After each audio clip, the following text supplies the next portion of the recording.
there are listening right now.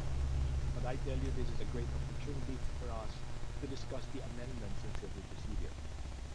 I know that some of you are joining us, some law students, some those who are taking the bar exams, and then some professionals. We have some lawyers, and I know that there are some judges who are listening and joining us this afternoon uh, in connection with our study of civil procedure. Now, let me just give you a little background on how this was activity was brought about. I recall Rec's publication uh, gave me sent me I think a text or an email communication, and they wanted me to speak on the topics of civil procedure as amended and evidence as amended. So I know that I'm not so familiar with this type of platform, social media, although in my giving of reviews in the past, what they do is they actually record my lectures, and they actually upload it in the various social media platforms. But now this is different. This is live. So and in fact, we've had some testings. No? We're not as familiar. I, for one, is not so familiar. But I hope you will bear with us. We will try our best to cover everything for this afternoon.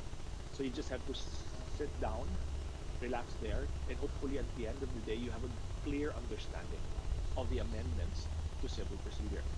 Now, for law students listening to us, you know, this COVID-19 or the pandemic will not in any way stop your learning. Learning will continue. And this is, as I tell all of my students, this is the unique aspect of the study of law. There could be a lot of things happening around, but we have to be focused. We continue to study, but it doesn't mean that we are insensitive. I would want to be very clear with that. We are not insensitive, but we know that times are changing. There is a new normal, but we cannot stop students from aspiring to become lawyers. And we know at some future time, they will become lawyers. So having said that, it's clear to you now why we have this activity. Now, let me give you a little background of what led to this present amendment of the rules on civil procedure. I recall that sometime in January of 2019, that was more than a year ago, the Supreme Court issued Memorandum Order 14. I will correct that, 04/2019. I will repeat, Memorandum Order Circular, Memorandum Order 04/2019, and that was dated January 2019. That was the memorandum order that created that committee. And that committee was tasked to look into the amendments in civil procedure. Now, it took the committee, just to give you an idea, it took the committee, it started working on the provisions, the amendments, as early as January, or maybe 2 weeks after the passage of Memorandum Order 04/2019. And I recall accurately, it was finished around maybe June or July. There are just a little some meetings here and there by some there about July and August, and then you have now the amendment. Now, you would want to know also when was under whose leadership was this? This was then under the leadership of former Chief Justice Lucas Person. And that's why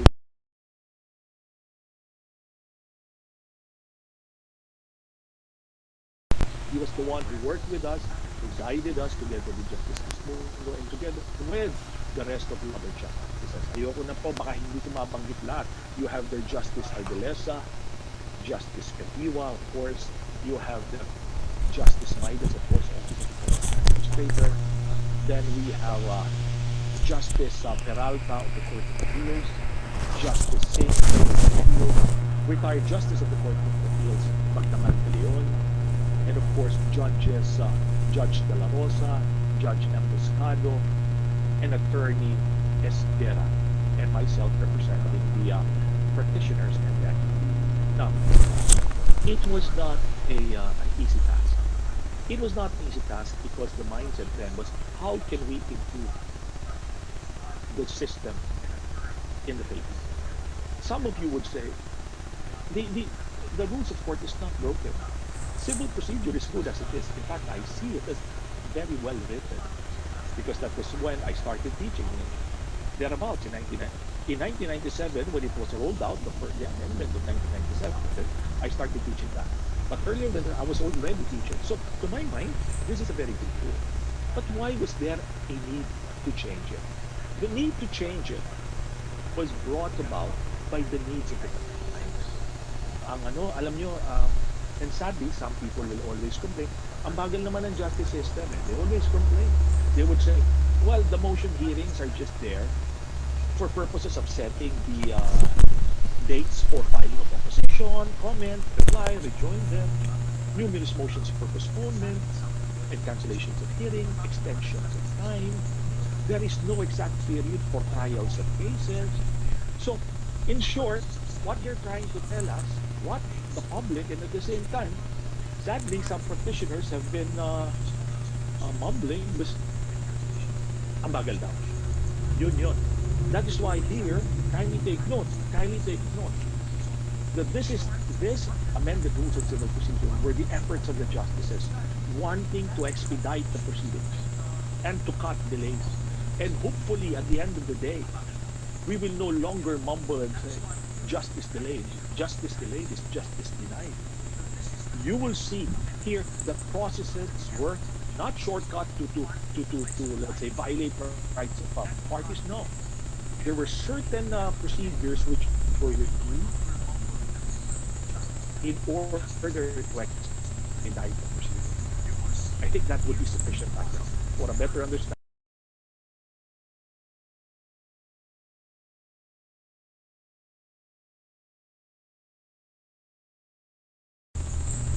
Before I start, kindly take note of certain guidelines. If I make mention of the old rule, I am referring to the 1997. Okay? So if I mention the old rule, I'm referring to the 1997 rules. If I'm referring to the 1964 rules, I will refer to the 1964 rules. And I will not say that it is the old rule, because it will be very seldom that I will touch on the 1964 rules. Now, don't worry, they will tell me, attorney, baka it's so confusing kasi ang nakikita namin umiikot around is a side-by-side comparison. No, this will not be confusing. Hopefully, for those of you who have a copy of the new provisions, side-by-side with the old provisions, meaning the 1997, you will be able to compare it. And I will call your attention to it so that it will be easier for you to understand. And it will be easier for you to make the comparison. Because sometimes, I've seen some comparisons mahaba, and that if you don't know the context upon which it was amended, it will be very hard sometimes to see the reason why it was so. So, yan ang ating tatandaan, no? So we can now start with our discussion. First, I think I have a slide there, just for purposes of an outline. I hope that they're flashing it right now.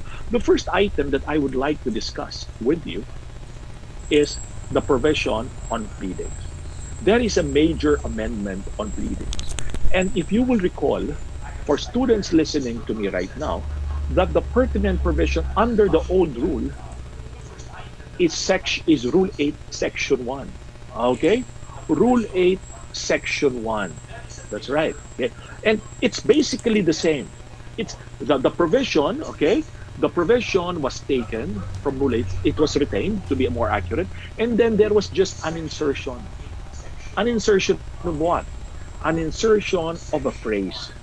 And what is this phrase? Including evidence. So if I could now state it in a very short manner or a summarized manner, okay? In a very summarized manner, I will just say this, that every pleading should state the ultimate facts. That the allegations therein should be based on ultimate facts. Ano ito?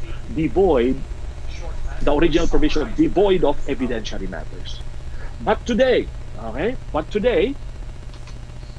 medyo hindi raw ako ata masyadong maliwanag. Okay, pag hindi ako maliwanag, kung nagpuputol-putol po, kindly just text me. Okay? And they say it's now better. I think it's better now. So I will proceed. So, I will repeat. Baka hindi naging maliwanag yung una. No? Under the old rule, Rule 8, Section 1, sabi, based on ultimate facts and devoid of evidentiary matters. But under the new 2020 amendment, Rule 8, Section 1 now includes what? Including evidence, exactly the same provision. So what does it mean? We need to allege, but all of our allegations will have to be supported by what? Evidence. Kindly take note of that. So, nung araw, ayaw yung ebidensya. Kasi sabi nila, yung ebidensya na yan will be presented when? During trial. For purposes of just initiating the action or filing your pleadings, exchange of pleadings, no, of responsive pleadings after the filing of the complaint, ultimate facts will be just right. Okay, doon. However, the Supreme Court noticed that there are some lawyers are very good at crafting complaints or crafting initiatory pleadings that it may appear ang ganda ng pagkakasulat. Wala namang ebidensya. There have been instances wherein the case is already on trial and some lawyers are still looking for their evidence. Some are looking for their evidence, looking for testimonial witnesses or witnesses, looking for what? For documents. The Supreme Court doesn't want that. Hindi na. Kasi yun na nagpapatak ng kaso. Siyempre, pag walang ebidensya, wala ka naman testimonya o magte-testify, paano tayo magpupursid sa trial? And that delays the proceedings. Napansin na nila yan. So, what were the adjustments made? Ito yon. I recall that this was first discussed in 2013. Alam niyo po, una itong diniscuss in 2013. I was also a member of that committee. That committee in 2013 that was led by Justice Abad na tiningnan po yung rules of civil procedure. At ang isa po na gusto nilang dagdag noon was that when you file the complaint, lahat na ng ebidensya mo nandun. But that was not adopted. It did not take effect. But now, medyo may konting adjustments po. Ganun na. So if you file a complaint today, and according to the drafters, you have sufficient time. Your sufficient time is within the prescriptive period. Tama? Depende kung ano yung breach na kiniklaim mo. You have enough time to what? To prepare for the judicial affidavit. You have enough time to prepare for what? Documentary and object evidence. Nakita nyo? That is why we now have a new provision. Okay? And what is that new provision? That provision is found in Rule 7, Section 6. Kindly take note nito, no? Kaya nga po may mga alam akong abogado na minadali nilang mag-file ng pleadings. Whether a complaint, answer, kung ano pa ho yun. Minadali nila. Bakit? Kasi magte-take effect na po itong pinag-uusapan natin ngayong araw. Because there are a number of requirements already. Number one, together with the pleading, okay, that lays your claim or defenses, you will have to indicate what? The names of your witnesses. Okay? Upon which you base your claim and defense. Number two, you will have to give the court in the pleading a summary of the witness testimonies. Kailangan po nandun, may summary yun ng witness testimonies. And it doesn't end there. Madali pa yun if it's just a summary of the witness testimonies. The requirement of law is what? You have to attach the judicial affidavit. Sabi mo, attorney, mahirap yun. Well, mahirap yun pag wala kang tao. Pag wala kang ebidensya. Mahirap talaga yun. Pero pag may ebidensya ka, di ba, habang gagawa ka ng complaint, kinakausap mo ng testigo mo, gumagawa ka na rin ng judicial affidavit. Because that's the mandate of the present law. By the time you file your pleading, you should be ready, not only with the summary of the witness testimony, you should also be ready with what? You should be ready with the judicial affidavit. Now, sasabihin mo, attorney, sandali lang. Sabi doon sa judicial affidavit rule, yan sasabihin nun. Yung mga estudyante ko na nakikinig, alam nila, there is the judicial affidavit rule. Siyempre, mga lawyers, lagi po natin ginagamit yan. Di ba? There is the judicial affidavit rule. Sabihin mo, wait, under the judicial affidavit rule, I can submit my judicial affidavit 5 days before the pre-trial. Tama po yun. That's under the judicial affidavit rule. Now, it also says, and there are some judges who are very liberal or very lenient naman, mababait, dahil alam lang madaming trabaho ng abogado. Sabi nila, okay, also provided in the judicial affidavit rule, you could file your judicial affidavit 5 days before the scheduled presentation of evidence of that particular witness. But in the light of this, provision now, you have to what? Incorporate or include the judicial affidavit in the pleading that you are filing. You don't need to wait for pre-trial. You don't need to wait for trial. Okay, now, and kindly take note of the express mandatory provision of the rule. I'm still referring to section 6 of Rule 7. What does it say?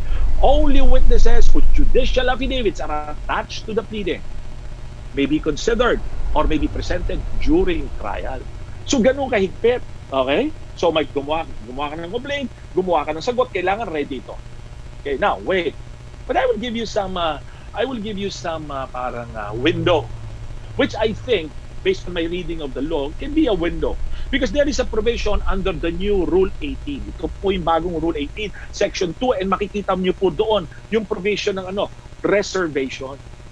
And that provision allows reservation of testimonial evidence, even reservation of documentary evidence. Okay? In that provision on pre-trial, nakalagay doon, you could make a reservation of testimony of witnesses if you give the name, the address, and the nature of the testimony. Pag object of documentary evidence, anong sabi doon for you to be able to reserve? You have to give the description of the document or the object. Liwanag. However, dadagdag ko to yung pangatlo. Doon sa Section 6 of Rule 7, the documentary or object evidence should likewise be what? Stated.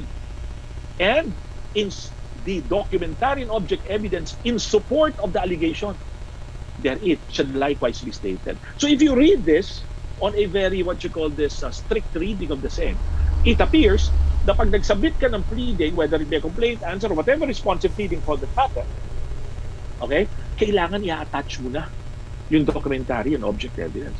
Dito marami na akong nagkuhan tanong, whether from students or from lawyers, ang tanong nila ay ganito, Sir, madali yan kasi kung dokumento, photocopy ko lang, I'll scan it, I'll reproduce it, and I'll attach it. No problem. Sabi nila, paano ho pag object evidence? Like for example, cellphone, for example, a small object. I think what's best would be to indicate that you are ready with it. Okay, that you are ready with it. And at any time the court requires you to present it, even during pre-trial, you could present it for purposes of examination of the party. Okay? Sasabihin mo, paano naman attorney kung ito paano kung ito ay immovable? Okay? Siyempre, hindi yung madadala sa husgado. Real property, building, condominium unit, doon nangyari, no? Attorney, anong pwede? Well, you have to state it, you have to allege it, but with an indication, to my mind, no? With an indication that this is available for inspection of the court. Okay? Dito pwede pumasok ang ocular inspection. Okay? Now, so maliwanag tayo. Yun ang unang nating item, pleading. Now, itong masasabi ko at this point in time, sasabihin ninyo, attorney, parang napaka-tedious.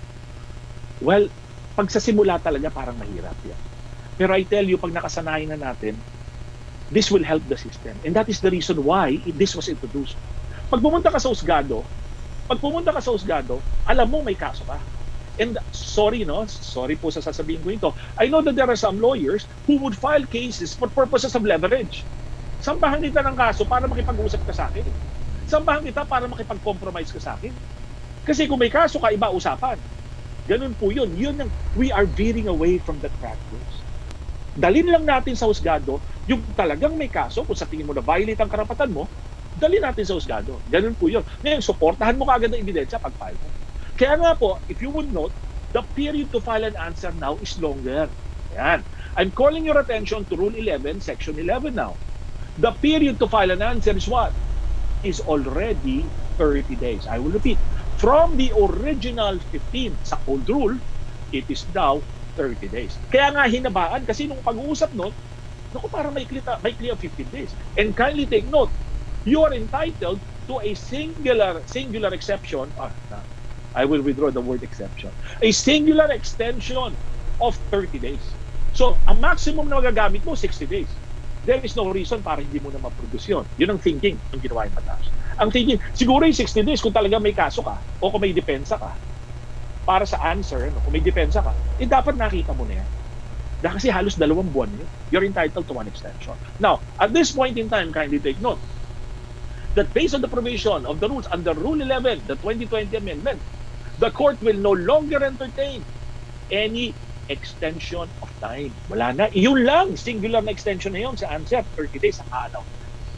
But other extensions on pleadings will not be allowed. Again, of course, you will find that in the provision of law, even if it was filed out, okay, you could always ask the court. But again, as a practitioner, I will tell you that's left purely to the discretion of the court. Okay? So, pleadings yon. Maliwanag tayo dyan. Sabi natin, may complaint, may answer. Alam rin natin na the period to file an answer is a period of 30 days. Now, let us talk about now a reply. Okay? A reply.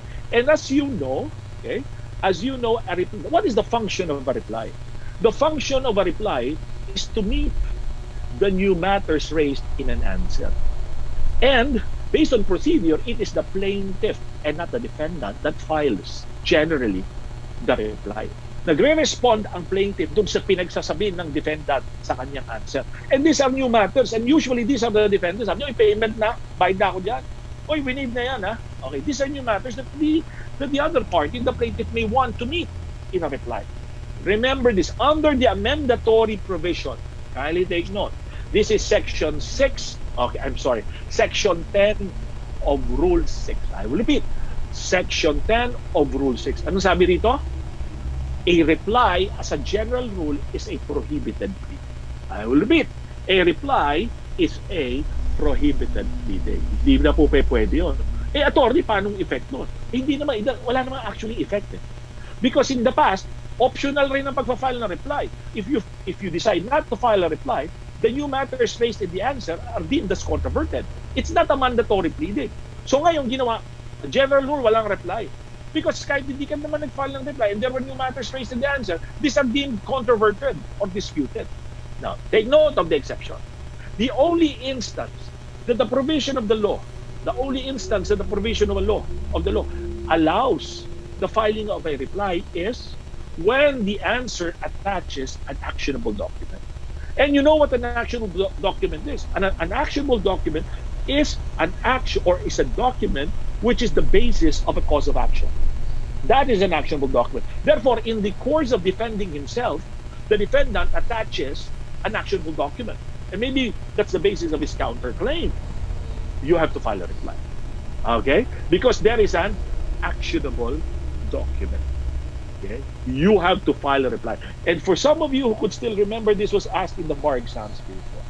If there's an actionable document in an answer, you have to mandatorily file a reply. Otherwise, if you fail to specifically deny it under oath, it is admitted as the genuineness and due execution. Now, let us say, okay, let's move forward, and this is covered by the provision of the law. There was a reply, and in the reply, there is an actionable document. In the reply, what happened? The defendant can file a rejoinder to meet that actionable document. So I'll repeat, for purposes of summary, a reply as a general rule is not allowed. It is only allowed if there is an actionable document attached to an answer. Okay? Let's move on. And as we continue, kindly take note na this discussion is really to help us understand the amendments. Kindly don't expect me to go over it. Regular review na yun. Magre-review tayo yun sa mga different na review centers or schools na papasukan ninyo. Bubuin natin yun. But for now, we will highlight all of these amendments. And I assure you, you just sit back there, relax, and follow the provisions. We will cover at the very least 95% of the amendment. We will discuss it 95%. Siguro nga, baka mag-spill over pa yan, 96, 97%. We will cover it. Sir, ba't di mo pa gawing 100%? Kasi yung mga hindi ko i-cover, matters of form na lamang. Yung mga matters of form, like what? Yung for example, what is the form of an electronic filing? Ano dapat lalabas doon sa electronic document?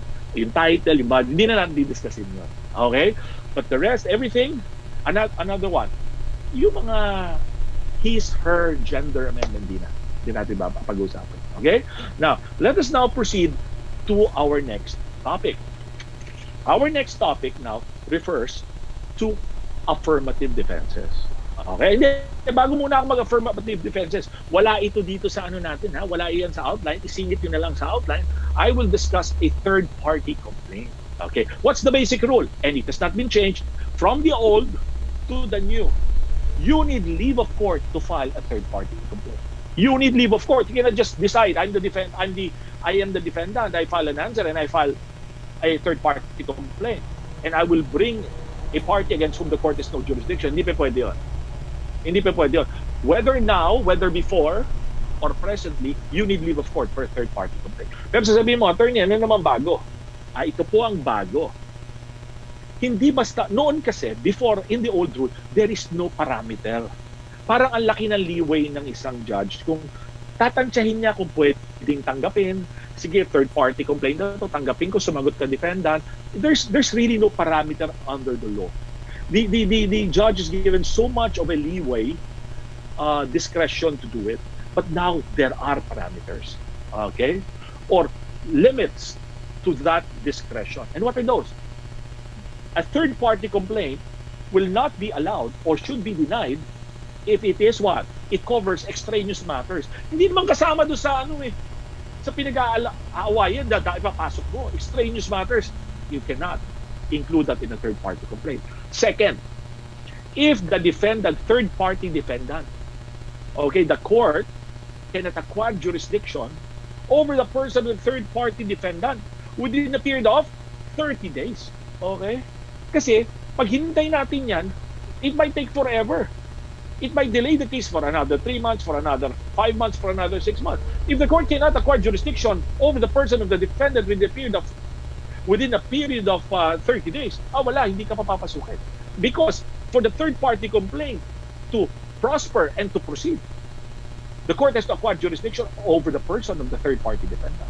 And the third, the court will deny your third-party complaint application if it tends to introduce new matters to a controversy. Okay? New or separate matters, meaning totally independent, not related to it, pinapasok mo doon, it will be denied. Now, sabihin mo, hindi sir, wala naman, kawawa but I have a legitimate claim.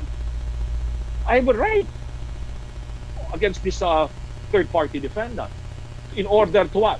To contribute, to indemnify me if I am held by the court liable, to subrogate. Hindi ho, pwede yung gawin. Sabi niya, but kindly take note, under the present rule. I will repeat, wala ito sa old rule. Under the present rule, this is found in Rule 6, Section 11. And what does it say? The court shall require the defendant to file a separate action. So sasabihin ng court, okay, you just file a separate action. Okay? Ngayon, tatanungin mo ko, you're a practitioner listening sa akin ngayon. Sasabihin mo, paano kung hindi naglabas si court ng order? Hindi ba siya masyadong familiar? Hindi siya naglabas ng order requiring you to just file a separate action. Kung ako ho yun, and I feel, kunyari, dininahin na ako, and I feel that it is really a separate action, I will file the complaint. And that will be a separate case. I will have to pay the docket fees. It will have to be raffled, no? And I will have to follow the requirements of a pleading, no? That would include evidentiary matters, those that I have enumerated. Okay? I hope that's clear. Now, let us now move on. Okay. Meron daw helicopter sound sa background ko. Wala akong helicopter dito sa amin. Yun hong lang, may dumaang sasakyan. Siguro, tunog helicopter. Okay? So, pasensya na kayo kung medyo siguro naingayan kayo sa akala nyo. Wala akong helicopter. Okay? Now, let us now proceed with affirmative defenses. But before I proceed with affirmative defenses, dun muna tayo sa controversial. Ano yun? Motion to dismiss. Kasi pag diniscuss ko yung motion to dismiss, definitely I would touch on affirmative defenses. Things that you have to remember. Motion to dismiss, buksan nyo po ngayon kung may kopya kayo ng bagong provisions. Rule 16, makikita nyo yan, deleted, transposed. Okay? Tinanggal na yung Rule 16 na yan. Tinanggal yung Rule 16 na yan. So anong ginawa? Parang nag-burst, ganun. Opo, tinranspose siya is either dinelete, okay, sabi nga doon, deleted or transposed. Ngayon may mga tanong na natanggap ko na sa mga abogado. Okay, kaya nga ibabanggit ko na. Ang tanong niyan, okay, let's be very clear. Doon muna tayo sa rule ngayon. Ano sabi? A motion to dismiss is a prohibited pleading. Okay. What does it mean? You cannot just file a motion to dismiss. You can only file a motion to dismiss under Rule 15, Section 12. Buksan nyo po. Kung may kopya kayo, Rule 15, Section 12, ang sabi doon, only on the following grounds. Number 1, subject matter jurisdiction. Number 2, litis pendentia. Number 3, res judicata. And finally, statute of limitation or prescription. Other grounds. Ibang grounds po, ano mangyari yun? Ibang ground po ay lahat ng grounds ng motion to dismiss, lipat na sa affirmative defenses. Okay? Ganun lang po yan. So ibig sabihin, attorney, hindi na ako pwede mag-file ng motion to dismiss. Pwede, pero dun sa 4 lang na binanggit ko sa inyo.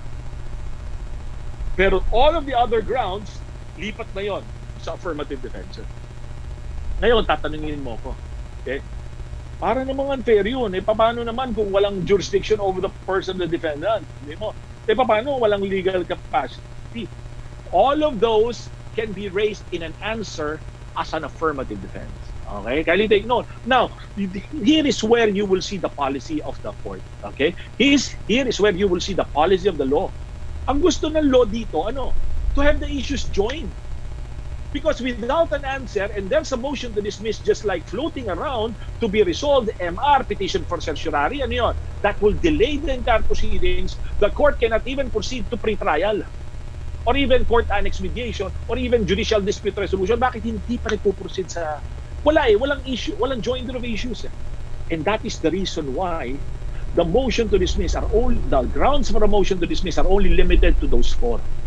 Okay? The rest nilagay na yan. Hindi naman kasi ibig sabihin hindi mo na pwedeng pa-dismiss. Pwede mo pa rin pa-dismiss. Kaya lang, file an answer with an affirmative defense. Next question. Magandang tanong yun, sabi.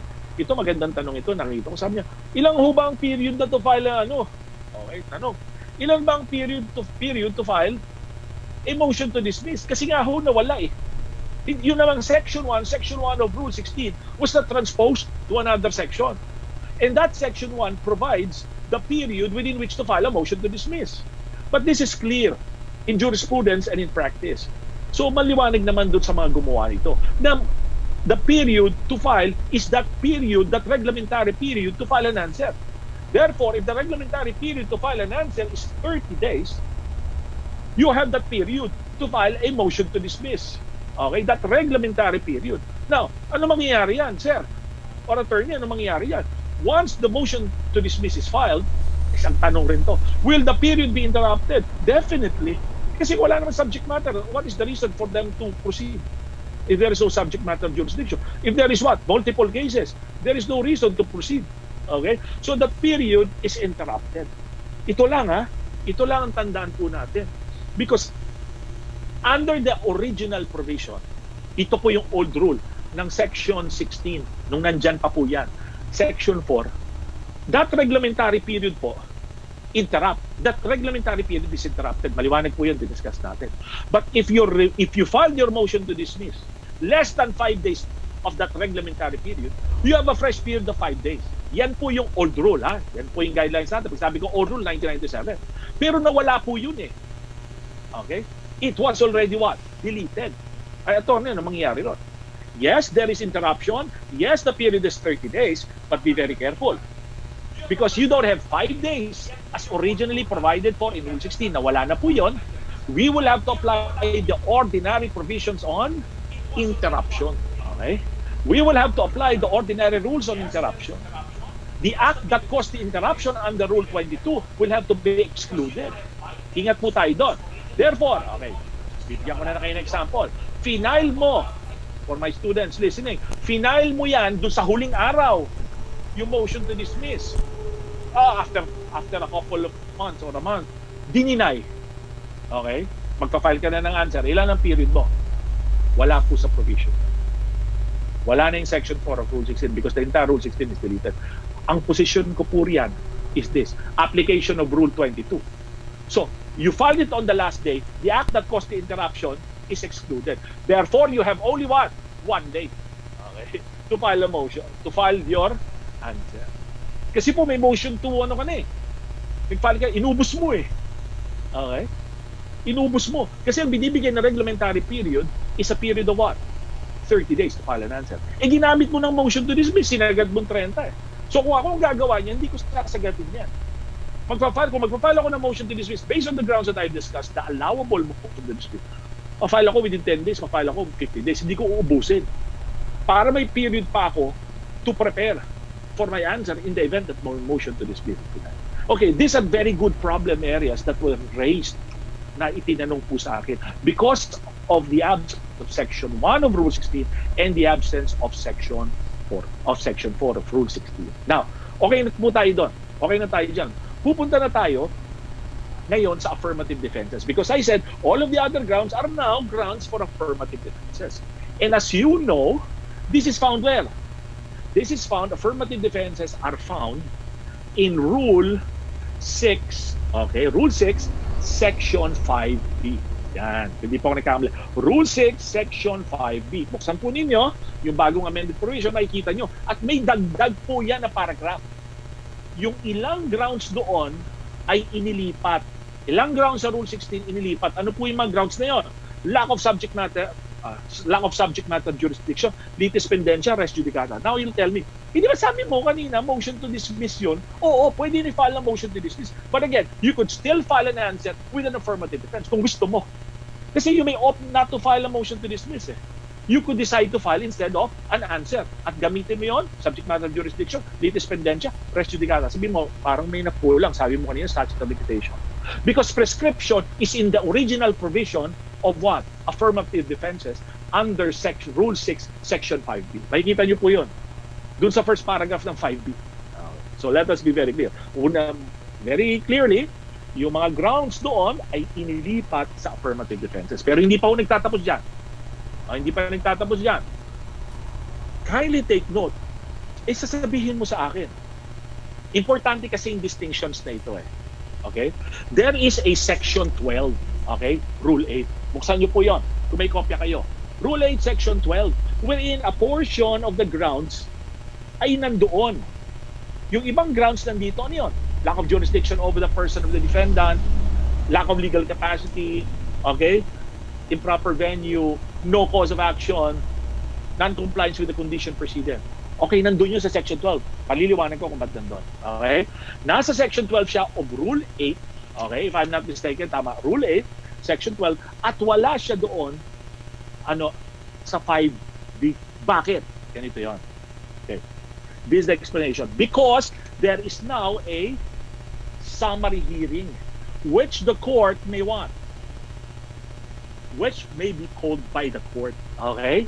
Ang court ang pwede tumawag. Listen to this. So pag nag-file ng answer, if an answer is filed, the court can motu proprio, what? Resolve the affirmative defenses within a period of 30 days. So you don't have to worry when you file an answer as if you file a motion to dismiss, because the court is bound to resolve your affirmative defenses within a period of 30 days from filing of the answer. That's clear. Huwag na kayo yung katulad no, matakot hindi naman iintindihin yung affirmative defenses Quiet lang yung court about that. No, the provision now is clear.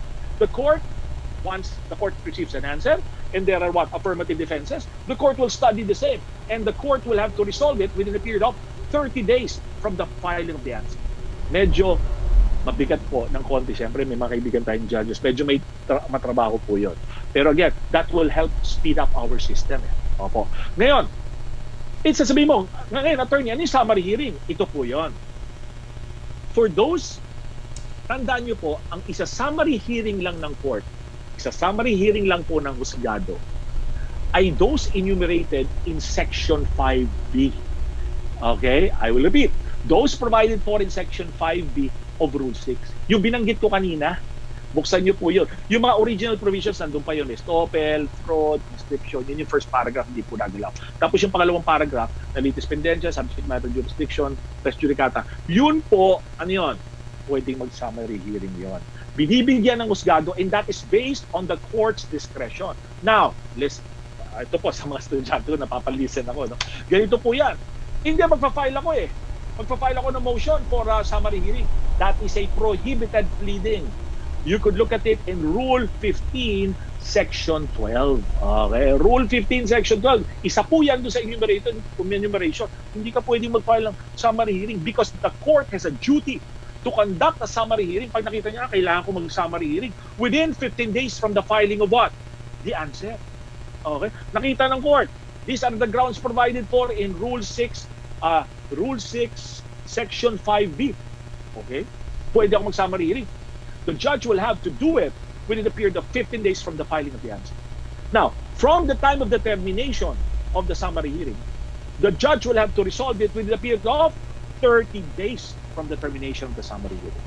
Ngayon, sasabihin mo, babalikan ko ng konti. Paano yung lack of jurisdiction over the person of the defendant, improper venue, lack of legal capacity, okay?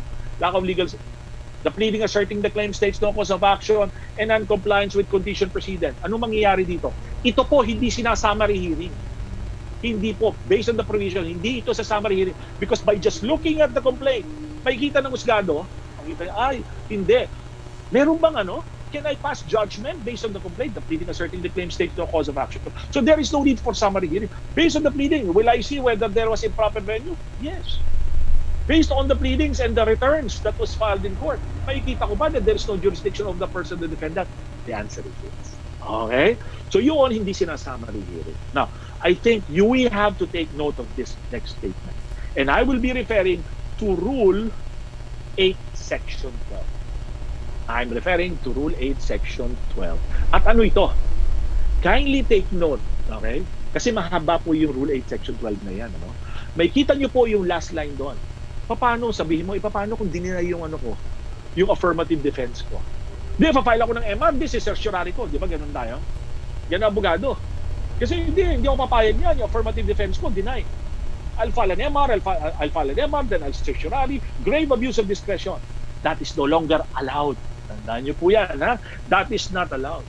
Because you cannot file an MR, because you cannot file a certiorari, nakasagot ka na eh.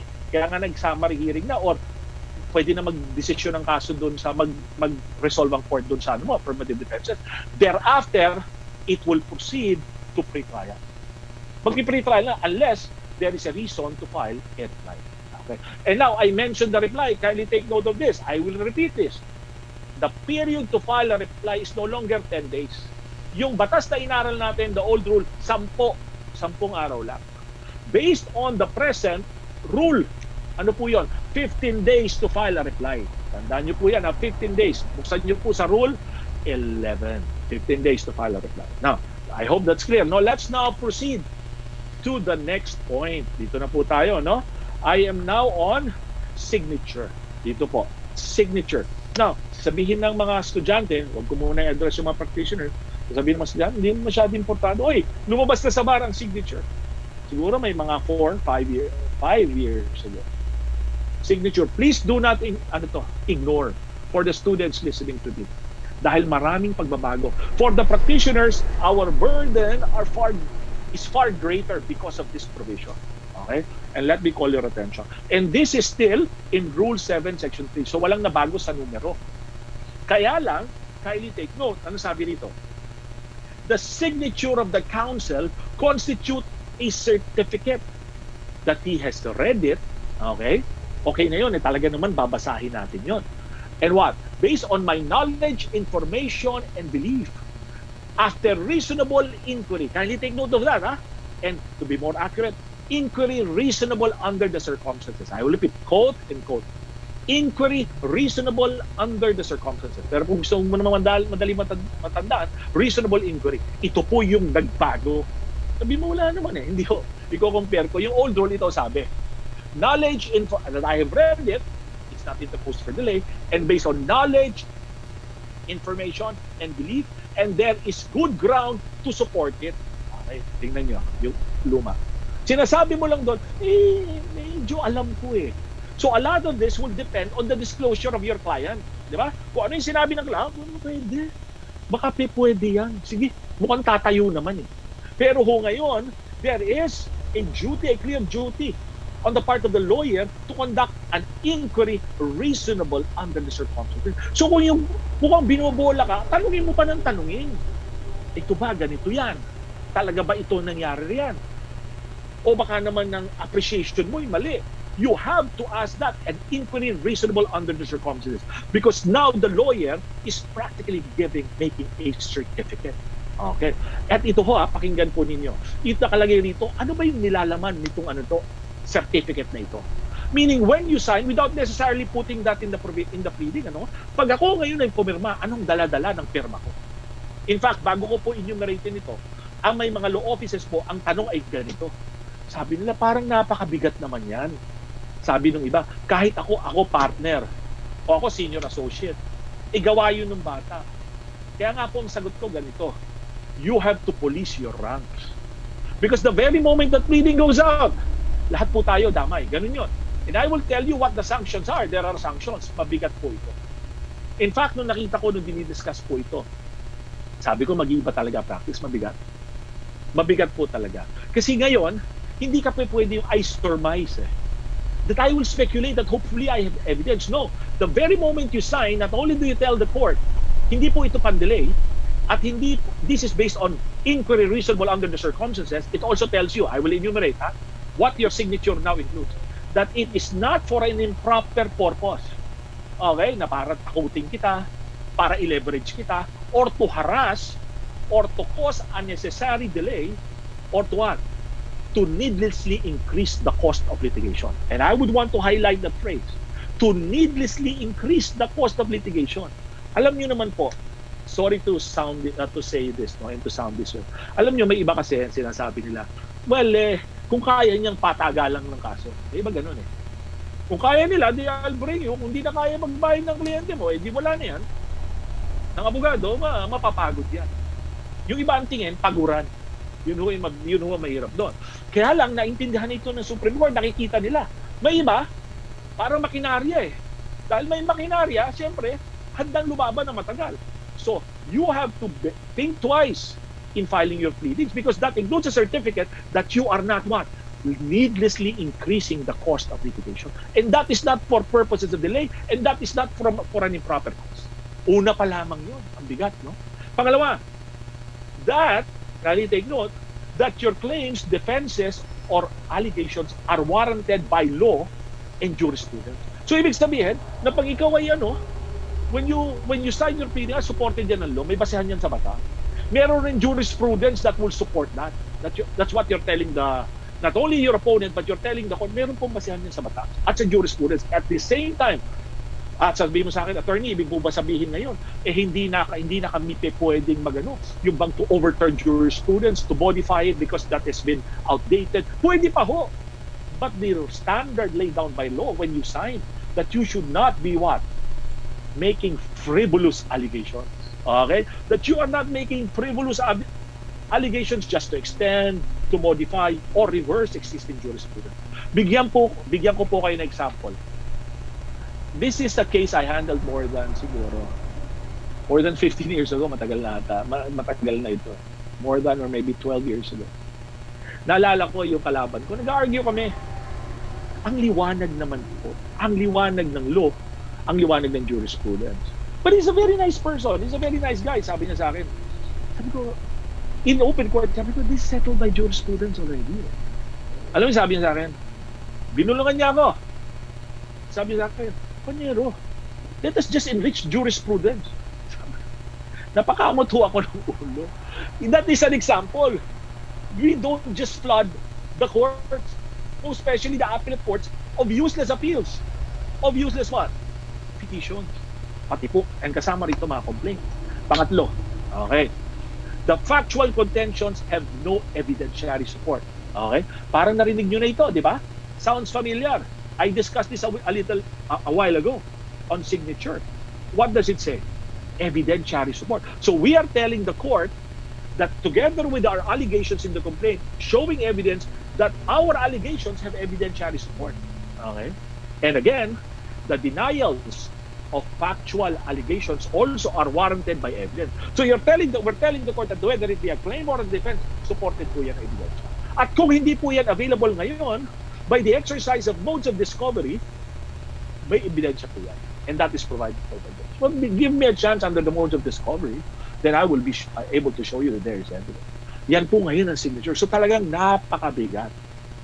Okay, napakabigat. Kasi ngayon, noon, if I would recall, it's not interposed for delay, that you are not making humiliating, okay, or scandalous allegations. Mga ganun lamang. Ngayon po, ang bigat. So makita ninyo ito, pinag-aralan po talaga ng with the guidance of leadership of the justices na nakita na hindi na siguro it's high time na wag na. Tigilan na yan at dapat pag magdala kayo ng kaso sa husgado, may ebidensya ka lang talaga. At sa simula pa lang meron. Now, what are the consequences? Siyempre, some people will trifle with it. Some people will play around with it. Sabi, anong consequences?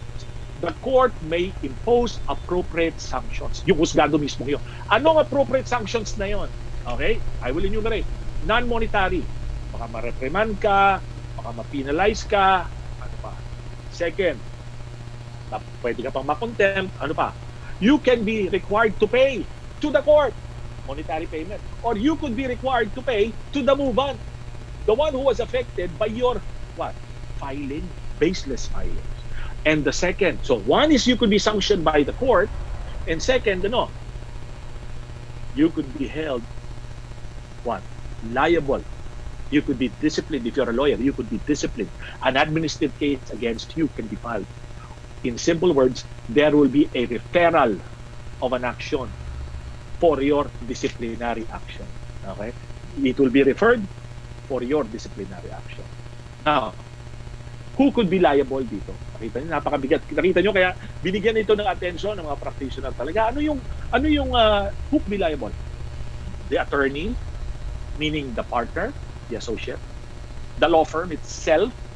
Ay, sabihin, hindi naman yan ang practice ko eh. Ang practice ko tax eh. Ang practice ko corporate, hindi naman ako nakapirma eh. But the law firm will be affected. The next, the party that violated the rule will be held liable. And fourth, the person responsible for the violation. Okay, now, let us now move on. At ito ho yung pinaka, I think, mabigat. There is what you call the joint and solidary liability. What does it mean? Okay? What does it mean? Joint and solidary liability. In the meantime po, may pumapasok na tanong, yung aking mga kasama at katulong dyan sa Rex, hindi ko pa ho babasahin ito, no? Ha? Nakikita ko naman, pero I don't want to stop the discussion. Later on, at the end, I will answer a few of your questions. Okay? Now, let us look at joint and several liability. It means, okay, mali ng abogado nyo, associate, mali ng partner nyo, damay ang opisina. Joint and solidary liability ng opisina. Opisina magbabayad doon. Hindi individual. Hoy, ikaw bahala dyan, ha? O may kasalanan dyan. Iiwang kita. Lahat tayo. Because the provision says, joint and several liability of the law firm for violation committed by a partner, by an associate, or employee. That's why I was saying at the start of this discussion that we will have to police our ranks. We cannot feign ignorance. Hindi, sige, tapusin mo na yan. File mo na yan. Hindi, basahin natin yan. Because if something goes wrong, the entire law firm could be held liable. Okay? Now, let us now move on. How about verification? Nabago ba? Nabago ba ang verification? Sabihin sa inyo, the general essence, ano yun? Yung sa old rule, ano sabi yun? That this is based on my personal knowledge and authentic documents on record, andun pa yun. Okay? Ano idinagdag? And take note that the verification is the verification of your client. The verification of your client who is an individual, or the verification of the officer of your client who is a juridical. Okay, let's look at this. Aside from that, it's true and correct based on your personal knowledge and authentic documents of record. Number two, that it is not filed to harass, to needlessly increase the cost of litigation, or to cause unnecessary delay. Attorney, parang narinig ko, yun ho yun. Nakita nyo, yung pirma ng abogado, parang verification. And the third, the factual allegations therein. And this is the verification of your client is what? Supported by evidence. So makikita nyo, when you file the pleading, whatever pleading it is, it should be supported by evidence, including the evidence. Pag pumirma ka, your lawyer makes a certificate, meron pong ebidensya yan. Sir, judge, meron po yan. By claim defense, may ebidensya po yan. Okay? Or if it's not available for the time being by exercise of mode of discovery, I will show you the evidence. Okay? And your client will also verify that the contentions therein is what? Has evidentiary support. Now, let us look at this. And aside from that, and I think this is in Rule 7, Section 4. Ito po yung Rule 7, Section 4. Ito po yung bago. At I think is talagang it gives us a real clear duty and burden on the part of the client. Ano yun? The verification is now a certificate of the truthfulness of the allegation. Hindi lamang siya because, I will allege truth. You know, this is a certificate of truthfulness. Now, my next discussion will be very brief. Hindi po ibig sabihin patatapos na ako, hindi pa ho. I'm referring to verification. Now, I will touch on verification and certificate. Magkaiba naman po ang certificate. Certificate against non-forum shopping. Pero certificate of non-forum shopping against non-forum shopping, wala pong binago doon. Iba't ito pinagsasabay, attorney. Ito lang po yun. My discussion, kaya ako sinabay verification and certification, is the authority to sign. Because there are times that the client will not sign, he will authorize someone else. According to the provisions, the mandatory provisions, if it's an individual, he should give a special power of attorney to whoever is signing for him or in his place. Or if it's a juridical entity, there should be a secretary certificate. Now, sasabihin mo, alam ko na yan, attorney eh.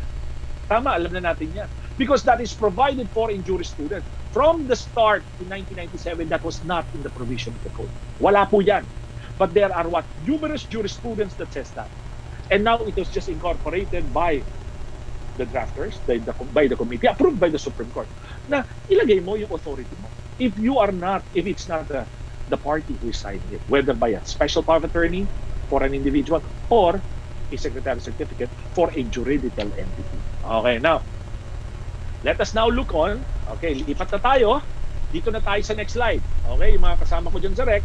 Next slide na po tayo. Let's move on and discuss amendments. Okay, let us discuss amendment. What about amendments? Okay. Sir, okay. Just time check lang ako, no? Time check. We have 1 hour. Nakakaisang oras po tayo, no? So, the good thing is we have sufficient time and I will really discuss this, okay, within what I think is sufficient discussion to elaborate the provisions. Okay? Now, let us now proceed with amendment. Sabi mo sa akin, meron ba na bago sa amendment? Meron po, dalawa. Yung the first one is amendment by leave. Okay? By leave of court. And that is in section 3 of Rule 10. The same number as the old. The same number as the old, new pareho. Ano ang dinagdag? Ito po yung dinagdag. In the original provision, it says, for as long as it will not cause delay. Okay? And of course, that is left to the discretion of the court. However, with the new provision, kasama na po dyan na it will not delay, or it will not, what? The amendment will not confer jurisdiction. Meaning, at the outset, the court has no jurisdiction. Hindi naman pwede yun. Because if it's at the outset, there is no jurisdiction, the court cannot hear, try, and decide the case. Because it is only the law that confers jurisdiction. So now it's very clear. Pinag-aawayan ho yan dati. Very clear. Nilagay na dyan. Hindi ka pwede, pag sa simula lang, ay wala ng jurisdiction ng husgado, you cannot amend just to confer jurisdiction to the court. The next one, still on section 3. You cannot amend to now incorporate or to include a cause of action. When in the first place, the complaint had no cause of action. Lumanig po yun. And this is still, ganun, ano ba yung may departure? Wala po. Okay? Yan na ang sinasabi ng jurisprudence kahit before. Now, let me give you a little history. Kasi po sa 1997, ano na yung general na yung pagkasabi, it will not cause delay, and that is left to the discretion of the court. Kaya lang po, under the 1964 kasi, nakalagay po dyan, for as long as it will not alter. Okay? Meron po yun, the cause of action. Meron po yun. Now, naging silent po yun. Okay? Naging silent po yung provision na yun doon sa 1997 rules. So, ibig sabihin ngayon, liliwanagin ko, ang hindi pwede ay to introduce a cause of action. Kasi in the first place, wala. Pero can you alter the cause of action? That is left to the discretion. Discretion po yun. Ang hindi pwede, yung walang cause of action mula sa sipo. Pero yung, okay, meron kang complaint, nakikita mo, babaguhin ko. From preliminary injunction to, from injunction to sum of money, babaguhin ko. Yung injunction as an original action to sum of money, babaguhin ko. Left sa discretion ng husgado. Ang bawal po is to what? To introduce a cause of action when in the first place there was no breach or violation of your law. What is not allowed is what? You amend to confer jurisdiction. I hope that's clear. That's the first amendment, section 3. Okay? Itatandaan nyo sa mga magbabar, magandang tanong yan sa bar exams. Ngayon, next, amendment to conform with the evidence. That is section 5. Remains to be section 5 of Rule 10. Sir, may amendment. Ito yon. Wala nang amendment. No amendment to conform with the evidence. I will repeat. No amendment to conform with the evidence. Noon kasi, pag dinidiscuss ko yan, under the old rule, what you allege is what you have to prove. Ganun yun. What you allege is what you have to prove. And if, in the course of the trial, you prove something which is different from that which is alleged, this provision will apply. Okay? This provision will apply. Paano mag-apply yun? The court will allow you to amend the pleading to conform with the evidence. Kaya po may provision yan noon. Kaya lang, alam niyo po ba, kahit dun sa old rule, even if the amendment is not, even if the pleading is not amended, and it was, evidence was presented during trial, and the court renders a judgment, the judgment remains to be valid. So nakita ng drafters, wala naman value. Nakagulo pa. So ang ginawa na lang nun, no amendment to conform with the evidence. Therefore, if you present, you made allegations, but in the course of the trial, you present evidence, may supporting evidence ka talaga, then the court will render a judgment based on what you prove. Ganun na ngayon. There is no longer that provision on amendment to conform with the evidence. And let me quote for you that portion. No amendment of such pleading deemed amended is necessary to cause them to conform to the evidence. So I will repeat for the last time. So kahit na itong allegation in the pleading ay iba doon sa napatunayan sa ebidensya. Let's say, for example, 800, the claim is 500,000, then what was proven is 900,000. Can the court render a judgment? Yes. Whether in the old rule, whether in the present rule. That is why amendment to conform with the evidence already lost its value. Wala na po yun.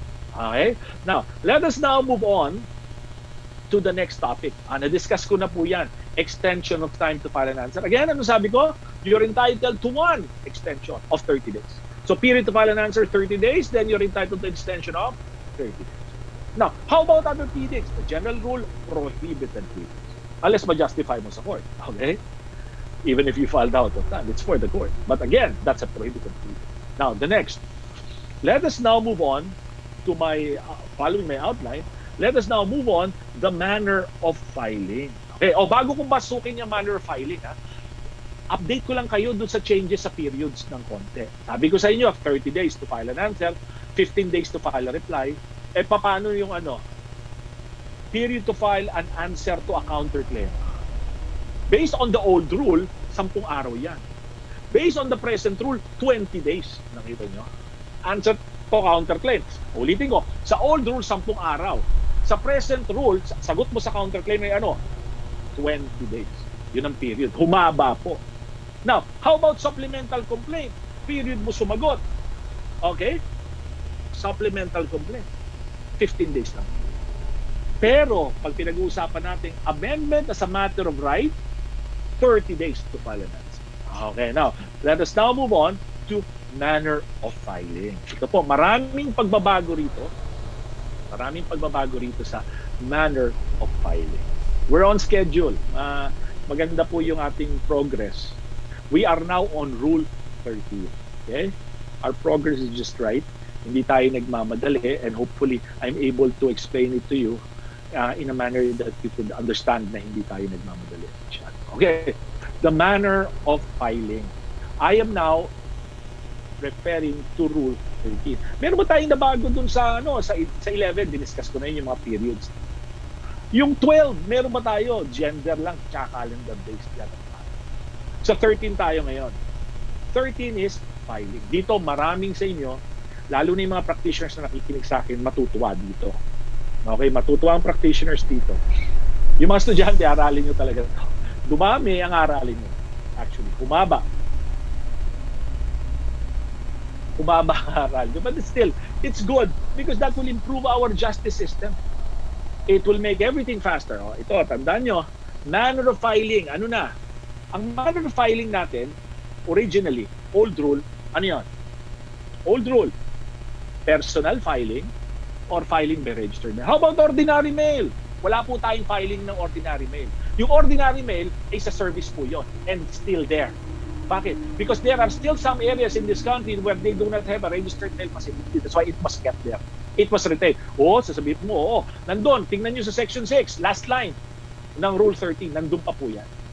Okay, now, ano yung nadagdag? Ito ngayon, manner of filing, number 3. So, personal, registered mail, accredited courier. Okay, accredited courier. Bago ako magpatuloy, alam niyo naman to, UPS, DHL, Express Mail, alam niyo? Ano pa ba yung mga iba?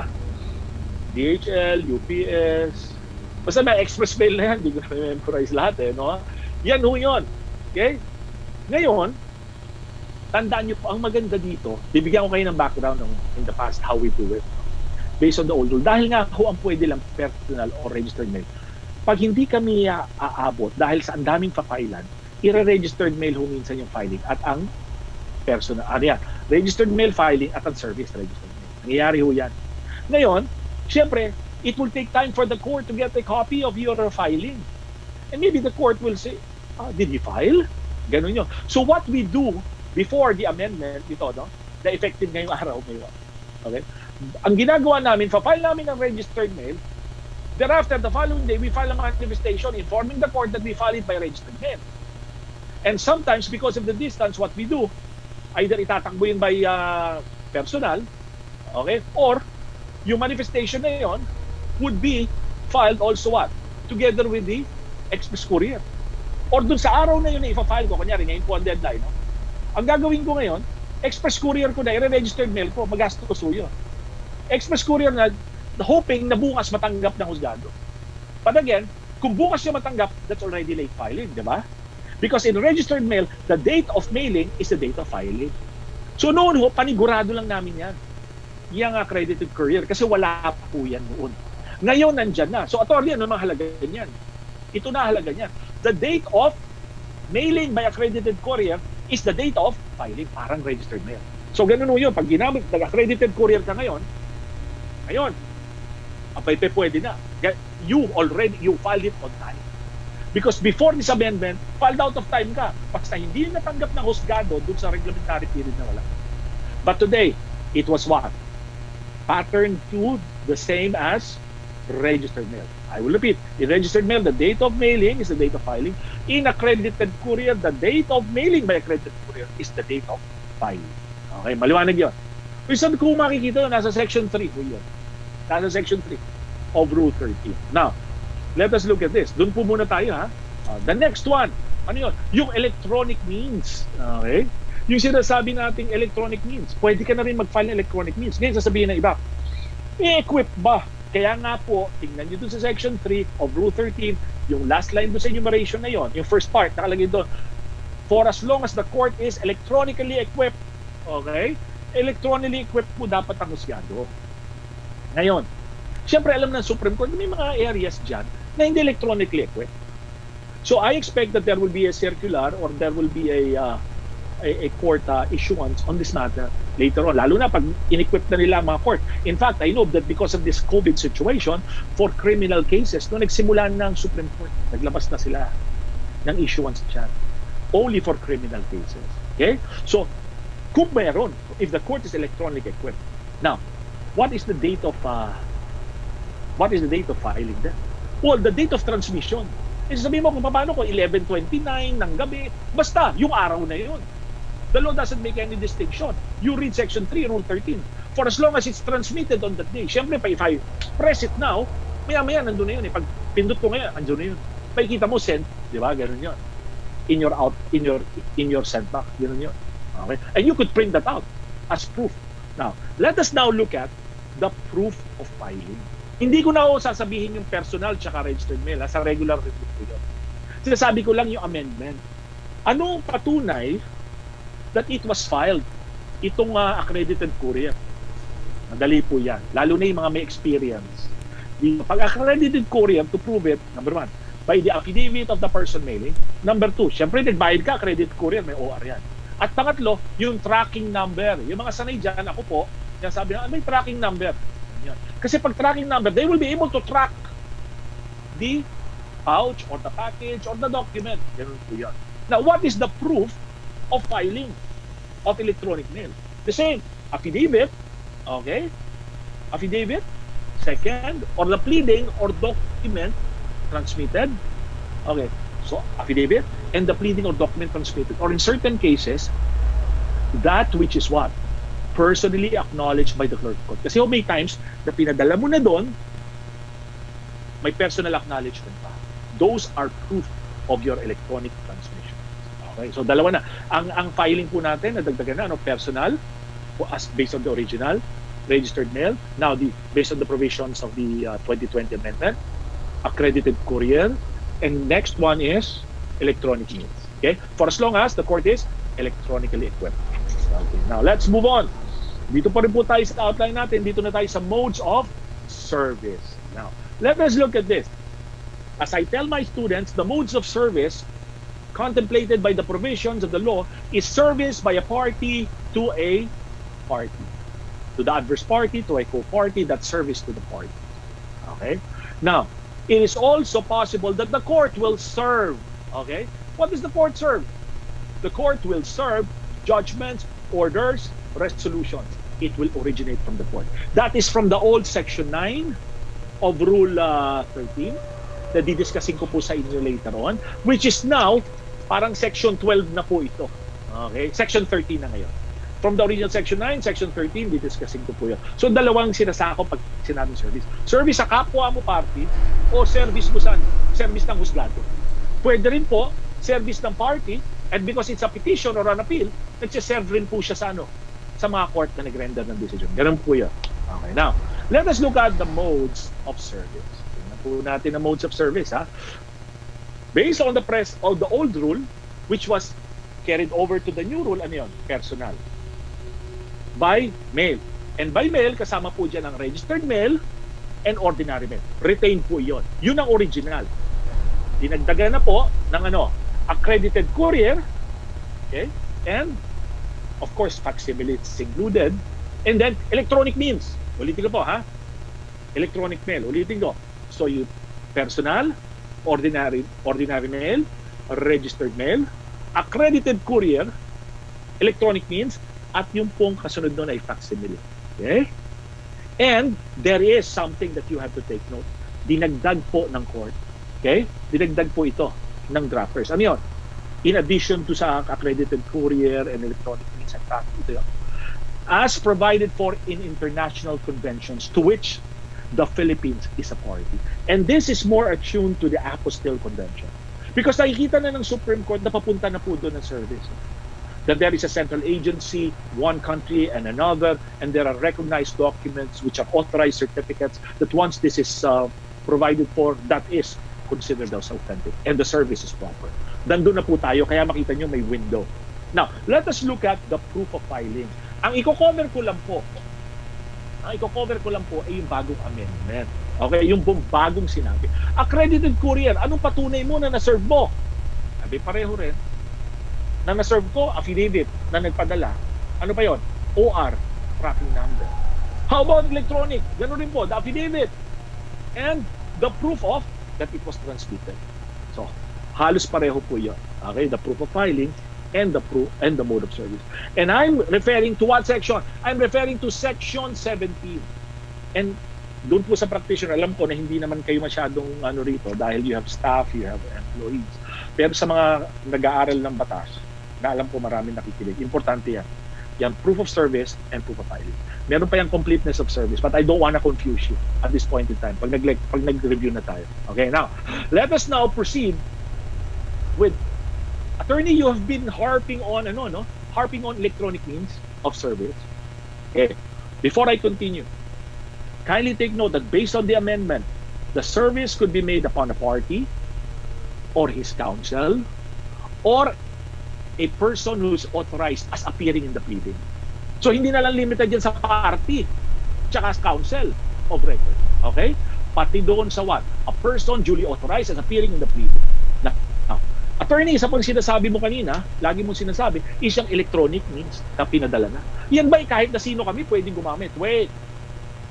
The parties would have to consent, and that is provided for in Section 9 of Rule 13. Okay? And let me go to your portion. Service by electronic means and facsimile shall be made if the party concerned consents. So, kailangan mag-consent. Kasi kaya hindi siya nag-consent, wala siyang facility nun eh. Mahina ang wifi niya, wala siyang capacity. So, kailangan mag-consent siya. Alam niya na padadalan siya. Okay? And at the same time, kindly take note, okay? That service by electronic means shall be made by sending an email, no? Requires not only consent and agreement of the parties or upon the direction of the court. Tandaan po ninyo yun. So, pwedeng i-direct ng husgado, but you have to inform the court kung wala kayo.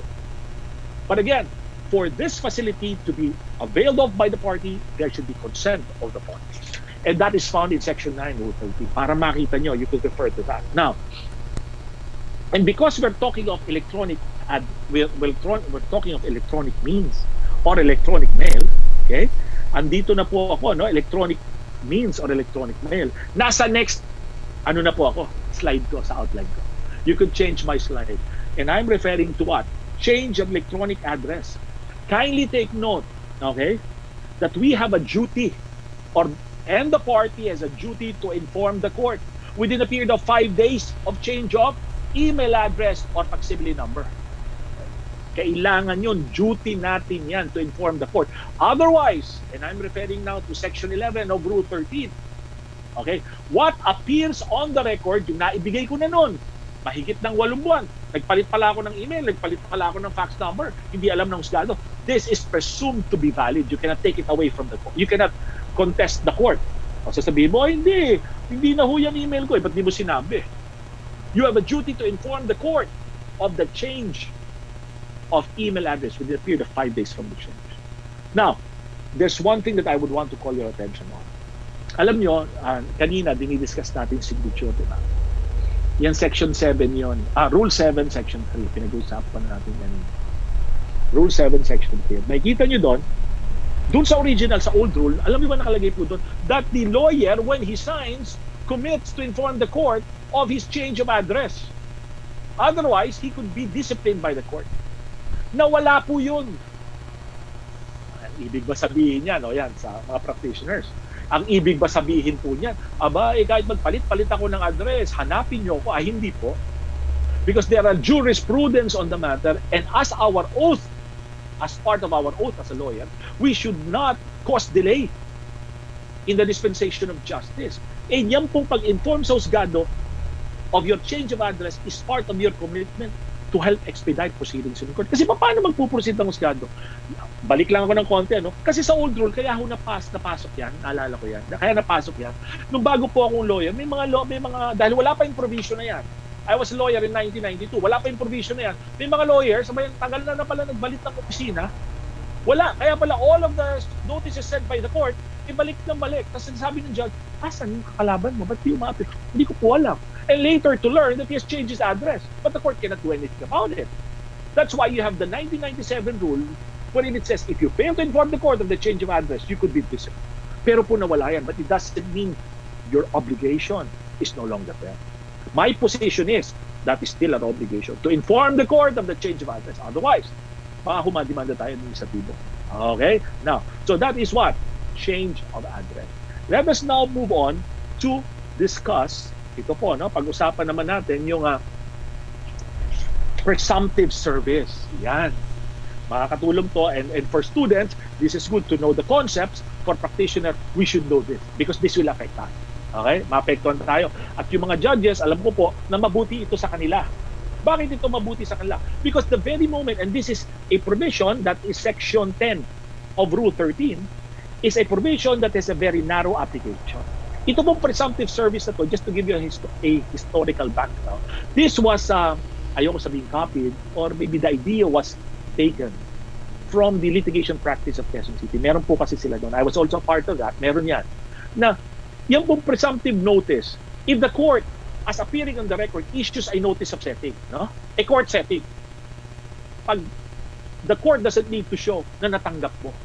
Because there is presumptive notice after, if you are within the judicial region, pag nasa judicial region po kayo, if it has been mailed for at least 20 calendar days prior to the scheduled date of hearing. So, kung na-send na po ito, meaning, I'll give you an example. My hearing is National Capital Judicial Region. Ang kaso ko po sa Manila. Okay, ang Manila po iyon. Ang kaso ko nasa Manila. Tapos po, let's say, nasa Parañaque po ako nakatira. Isang judicial region po po yan. Okay? National Capital Judicial Region. Iba hong judicial station to. But that is still under the National Capital Judicial Region. So, pag nagpakawala sila doon ng notice of setting, okay, of court setting, at mahigit, at least 20 days before the setting, dapat nandun ako. Okay? I should be there. Hindi maaaring hindi ko natanggap. Maaaring hindi ko doon. But that is the presumptive notice given by law. Okay, so that cases cannot be delayed. Anong dapat mong gawin as a lawyer? Kahit, dahil active ang kaso mo, paminsan-minsan, checkin mo naman. Patawag mo yung sekretary mo, pag nandun ka may hearing, check mo yung husgado. Kung may setting. Okay? That's why you have that. And if the party, take note, is what? Outside of the judicial region or the addressee. If the addressee is outside of the judicial region, 30 days. Pag napadala na po yan, at least 30 days before the hearing, presumptive notice. So this is a provision that has a very narrow application. So kung pinadala po yan sa Albay, ang kaso natin sa Manila, makalampas po, at least 30 days before the hearing, dapat ini-expect ng husgado umapirka.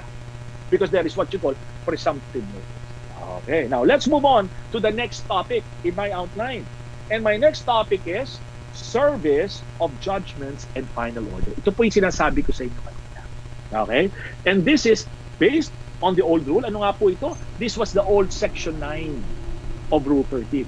But under the present rule, this is now Section 13 of Rule 13. Okay? Na-adjust po. May mga binago eh. May mga pinasok na provision. Now, ano ba nadagdag? Tandaan po natin ito, it is the court. So if there are judges here, ang pinadadala po nilang kalang order, resolution sa papaano, personal service, o sheriff, padala mo yan. Process server, padala mo yan. Or by registered mail. Ganyan po yan. That's the old rule. Is it still the rule today? Yes po. Ano nadagdag? Ito lang. If, okay, a party wants to avail of accredited courier, nanalo ko, okay? O nalaman niya for one reason, no? Dahil nauna, mas malapit siya, natanggap niya. Hindi pa nakikita ng kabila. He could apply ex parte, upon an ex parte motion, for service of the order, okay, or judgment or resolution by express courier or by an accredited express courier. But kindly take note, he has to shoulder the expense. So lalabas dyan, kung ang husgado magpapadala lang, ano mangyari doon? Personal tsaka registered mail pa rin. Wala na. Pero kung gusto mo na gamitin ng husgado ang accredited courier services, you will have to file an ex parte motion in court. And you will have to shoulder the expense. Okay? The next topic tayo. Ito, no? Let us look at this. Okay? How about an instance wherein a court is electronically equipped? Pwede ba yun? If the court is, darating tayo doon. But the amendment already incorporated it. Kasi may mga, talagang may mga judicial stations na electronically equipped na. But kindly take note, the court, it is now allowed. So later on, maaaring electronically equipped na yung mga husgado, lahat tayo, no? The court may electronically serve orders and documents to all parties. Okay? Pwede na yon. Kaya lang, the duty of the court is there should be a paper copy of the order or other document electronically served that should be what? Retained and attached to the record. So what is electronically served? Dapat may printout yun nakalagay sa record. Okay? Or that remains to be attached to the record. Yung mismong pinadalang electronically. Okay? Kindly take note of that. But now, syempre, that would depend on the situation on whether or not the court is electronically equipped. Now, another important point, okay? Another innovation. This is what? In Rule 13, Section 14. Ano po ito? This is completely new provision, conventional according to our list, ano, sa ating outline, conventional service or filing of orders and pleadings and other documents. Now, attorney, ano itong conventional, ano? Filing. Sinasabi lang dito, may mga ibang dokumento unless permitted ng husgado to be served electronically. Okay? It will not be served electronically. Itong mga to, kung anong conventional way of filing or serving, yun pa rin po ang masusunod. Okay, what are those? Initiatory pleading, of course, like a complaint. Responsive pleading, and an example is an answer. Ano pa? Protective orders, ay dapat yan, conventional way of service. Protective orders, writ of attachment, writ of execution, writ of preliminary injunction, ay kailangan dalhin tayo. Traditional way of doing it, no? Subpoena, because that's a compulsory process, kailangan dalhin yan ng process server or ng sheriff. Or those documents which because of its volume and it's so many that it cannot be scanned or electronically scanned, no? Yung ginagawa na natin ngayon, then conventional filing. And those documents which are intended to be sealed and are considered as confidential shall also be what? Considered as confidential, conventional filing. Okay? So, na-cover na natin yung Rule 13. We have substantially covered Rule 13. Dito na po tayo sa summons. Okay? Summons na tayo. Ready pa ho ba kayo? 1 oras at kalahati na tayo. We have been discussing in an hour and a half. Siguro, you could bring something. Pinauhaw na kayo. And I'll continue. Okay pa naman ho ako. And sabi nga ng mga kasama ko sa Rex, basta sabi ko lang mag-break. Pero I'm still okay. I'll continue. Okay? Now, let us look at summons. And this is Rule 14. The rule number is still the same. Kaya lang matutuwa kayo dito, lalo na mga practitioner, maraming nagbago. At the mindset or the policy of the law or the rule is to really expedite. At may nagtanong nga sa abogado, talaga ba gusto i-acquire ang jurisdiction sa defendant? Oo. Para lang tumuloy ang kaso at hindi lang yung mga technicalities na lang maglabanan. Dahil kung may kaso ka talaga, may depensa ka, harapin mo. Okay, tingnan natin ha. Okay, of course, for law students listening to me, mas dadami ang aralin natin. Okay, but that's okay. That's part of learning. Now, let me start with Section 3, okay, of Rule 14. Ano yun? Ito yung amendment. Who should serve? Sino ba dapat nagsaserve ng summon? Of course, hindi na bago. From the old rule to the present rule, sheriff, deputy sheriff, process server. Pero po may dagdag. The plaintiff can be what? Authorized to serve together with the sheriff. I will repeat. The plaintiff could be authorized to serve together with the sheriff if there is failure of service of summons. Aba, kung may failure of service of summons, sabi mo, Tori, ba't nagkakaganon? Eh kasi nga, alam niyo, ang tayo namang mga Pilipino, mabait at mapakiusap. So, siyempre, pag yung kami naman, kahit ako, ginagawa ko, lalo na pag nasela ng kaso, gusto ko may kasama yung, not that I do not trust, na may kasama yung magsaserve na kasama namin. Para mamamonitor namin kung anong gagawin namin if something goes wrong. Okay? But, okay, the provision now allows, no, sa Section 3, that if there is failure, kasi huwag muna, bumalikan na lang dito, sheriff. No. Sa ngayon, ang mangyayari, if there is a failure, the court can authorize the plaintiff. Samahan mo si sheriff. Kayo mag-serve na. Okay, now, let us now look at paano another scenario, which is also covered by the present rules, the same section. Paano kung yung isa-servan mo ay taga Mindanao? Ang kaso nasa Manila. Before this provision, bago balik muna tayo sa old, ganito pong sistema niya. Well, nagko-communicate ang local court doon sa court sa Mindanao. But it will take time. But there are times na hingit ang authority ang sheriff, gagastusan mo siyang lumipad doon, magsaserve ng summons. Pero alam ng clerk of court yun, lahat transparent yun. You will give the expenses, and then they will give an accounting. Nasa jurisprudence po yan. Pero ngayon, pwede po ngayon, the plaintiff shall be authorized to cost the service of someone. Imagining nyo. Now, hindi na si sheriff ang pupunta ron. The court can authorize, because this is outside of a judicial duty. The plaintiff can be authorized. Kaya lang, because you have been authorized, paano na-authorize ang for service outside of the judicial region? If there is failure of service by the sheriff, the plaintiff is authorized together with the sheriff to serve, to be with the sheriff to serve. Of course, there could be a window for misrepresentation. And the provision covers it. Kinover po ng provision. Nagkaroon ng window ng baka may misrepresentation. Kung ganon, kung may misrepresentation, be very careful. Your case, if you are the plaintiff, syempre, you're interested with your case. Your case will be dismissed with prejudice because you made misrepresentation on the service of someone. What else? All of the proceedings so far conducted will be declared as null and void. Okay? And number 3, the plaintiff could be meted with sanctions. Naku, mahirap. Huwag natin bibiruin at huwag natin lolokoy ng husgado. The next outline po natin is, nandito na tayo. Sa next slide na pala tayo. Nasa summons na tayo. Sana na-turn nyo na, no? Summons. I have discussed issuance of summons. Okay? Let us look at the issuance of summons muna. Okay? Yung issuance of summons. What about issuance? Nauna yung misrepresentation Dito tayo sa issuance. Kindly take note that it is the duty of the clerk of court to issue summons within a period of 5 days. From, syempre, niraraffle yun, napapadala sa judge, di po ba? Magraraffle muna sa executive judge, tapos na-assign na yon. Within 5 days, gagawa na siya dapat ng summons. And it will be served. Our experience as practitioners, pag ganyan, siyempre, follow-up tayo sa court. Kasi si sheriff, baka maraming siya. We queue, we fall in line. But now it appears. And we are very happy about this. Within 5 days from the filing and payment of the fees. Dapat maraffle na yun, of course. And then, summons should be served. Okay?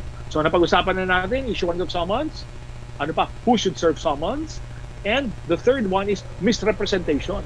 The next one is summons is returned. Okay? Let us look at this next point. What if summons is returned unserved on any or all of the defendants? Okay? So marami, multiple defendants nangyayari po yan. Ano? Multiple defendant. Nakaserve ng iba or nag-serve sa isa, hindi ho na-serve ang lahat. Ilan lang ang na-serve. Ano mangyayari? This is, the court can order the plaintiff. Sabi ng court, mahirap, mahirap, isa lang na-serve. Anong gagawin? The court can order the plaintiff to serve someone based on the provisions of the law. Pwede. So ano yung mga instances na pwede mag-serve ng summons ang plaintiff? Number one, there is failure of service of summons. The plaintiff can be authorized together with the sheriff. Number two, another instance would be when the defendant is outside of the judicial region. Pwede rin. Sasabihin ng court, the plaintiff is duly authorized. Number three, the court shall order the plaintiff, okay, if to serve summons, the plaintiff shall be authorized. Kung ano nangyari, merong isa o dalawa sa multiple defendants na hindi na-serve. Okay. Now, paano kung sinabi ng court, plaintiff, you have to serve, pito. Dalawa lang na-servan pa lang ng sheriff, gawin mo na yan, sinabi. Hindi ginawa ni plaintiff. What happens to the case? The case will be dismissed without prejudice. Okay? Madi-dismiss siya. That is still on Rule 14, Section 3. Now, let us look at validity of summons. Dito maraming matutuwa dito. Bakit? Bago ko bigay yung bagong rule, kasi noon, yung old rule ganito. Magsaserve once, pag unsuccessful, gagawa ng return si sheriff. Gagawa yun ng return. Tapos, together with that, ibabalik yung summons. So, therefore, the plaintiff, first alias summons. Type na naman yan, gagawa na naman, serve na naman. Pag-serve, successful na naman. Gagawa na naman ng return si sheriff, balik. Third, fourth, fifth, there are instances like that. I've seen cases like that. Fourth, fifth, sixth, seventh, meron ako nakita. 8, alias summons. Sa present rules, wala na po ngayon. Once the summons is issued by the clerk of court within 5 days, from what? Filing? Within 5 days from filing, payment of docket fees, ano mangyayari? Within 5 days na yan, dapat nag-issue sa ng summons, and that summons will be effective until it is served. Okay? So, epektibo yun. So, paano kung lumampas ng isang taon? Okay. Kaya lang, tagal na nun. Ibig sabihin, hindi mo nagtututukan. Kung plaintiff ka, dapat nagpa-authorize ka na. Paano kung tumagal? Effective pa yun. You don't need to apply for alias summons. Your summons, once served, is effective until it is served or until it is recalled by the court. Maliwanag. The only instance today, okay, under the present rules, napapayag ang husgado. Okay? Napapayag ang alias summons is when the summons has been lost or destroyed. Okay? That was based on the original Section 4, Rule 40, which is now still the same Section 4 of Rule 40. Okay? Nag-iba lang epekto. Ang alias summons, again, pwede na lamang if it has been lost or destroyed. Now, another issue na laging napag-uusapan, hindi lang ang mga estudyante ang nagtatanong dito, even lawyers like us, we've had experiences of that. Yung bang, yung defendant, ayoko tanggapin, ayoko tanggapin. And there is no explanation in the law or even a definition on what is tender of summons. Dito ba? Walang paliwanag yun. Okay, so we rely on just practical experience. Nakakita nga ako, binabato doon sa loob ng bakod. May iba doon, iniiwan, sinisingit doon sa ito na, iiwan ko, sisingit doon sa gate. Or iiwan doon sa lalagyanan ng mail. Or iiwan sa harap niya. Ano ba ngayon? It has already been defined. Okay? Tender of summons. Sa mga estudyante, this could be a good question. Okay? Sa ating practitioners, ito po yon. It should be served within the view. Okay? And in the presence of the defendant. Kung ayaw mo, it should be within the view. Pag tinanggihan yan, it should be within the view and presence of the defendant. Hindi pa pwedeng nakalagay and in the presence of the defendant. Hindi pa pwede, iwan ko lang dyan. Hindi pa pwede yun. Kasi dapat either tanaw and in the presence of, within the view and the presence of the defendant. And where is that found? Section 5 of Rule 15. Okay. The next item to discuss will be substituted service. Yan na po tayo. Substituted service. At under the old rule, kindly take note of this. Under the old rule, Ang substituted service ay sa individual lamang. Okay? Tandaan nyo yun. Under the old rule. Pero pwede nyo nang kalimutan yan, old rule yun. Okay? Noon, di ba? Substituted service to a person with suitable age and discretion residing therein. Okay? And in his office, to a person in charge thereof. Ganun yun. Pero ngayon, may substituted service pa rin. Pero makikita nyo later on, pati sa private juridical entity, it is more or less the same concept. Although hindi sinabing substituted. I will explain to you.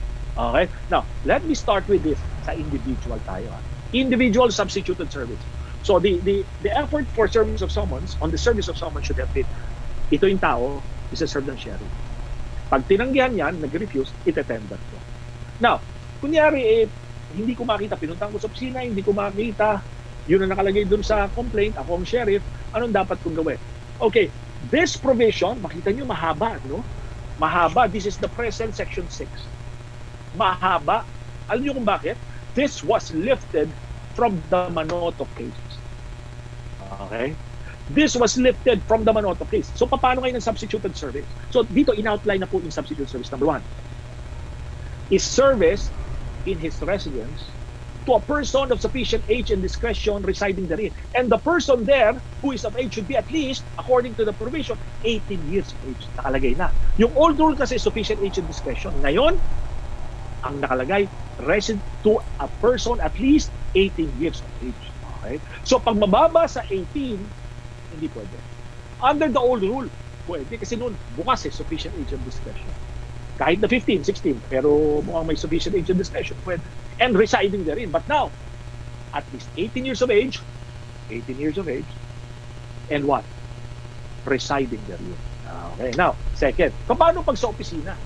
By leaving a copy to a person in charge of the office. Regularly in charge of the office. And based on the case of Manoto, based on the case of Manoto, ito yun ho, hindi nakalagay. Okay? Ano yun? President or general manager. However, they expanded the definition of a competent person in the office. And a competent person in the office is someone who customarily, okay, receives correspondence for the defendant. Yun ho. So, in-expand pag sa opisina yung definition ng competent person. You could leave it with the president or general manager according to jurisprudence, but kaya ang pagka-wording ng batas ganito po, a competent person includes, sabi, but is not limited to one who customarily receives correspondence for the defendant. So, expanded yung definition ng competent person. Kindly take note, we will meet competent person again. Kaya lang, i-call ko na attention ninyo as of now. Here, it is an expanded definition of competent person if service in the office of the defendant. However, for private juridical entity, I will repeat, for private juridical entity, the service to a person customarily receiving the same mails for them should only kick in if there is a refusal of the person enumerated as those authorized to refuse. Paliliwanag ko further yun. Magkaiba. Dito kasi kasama siya sa definition ng taong pwedeng tumanggap ng substituted service. Yung customarily receiving correspondence.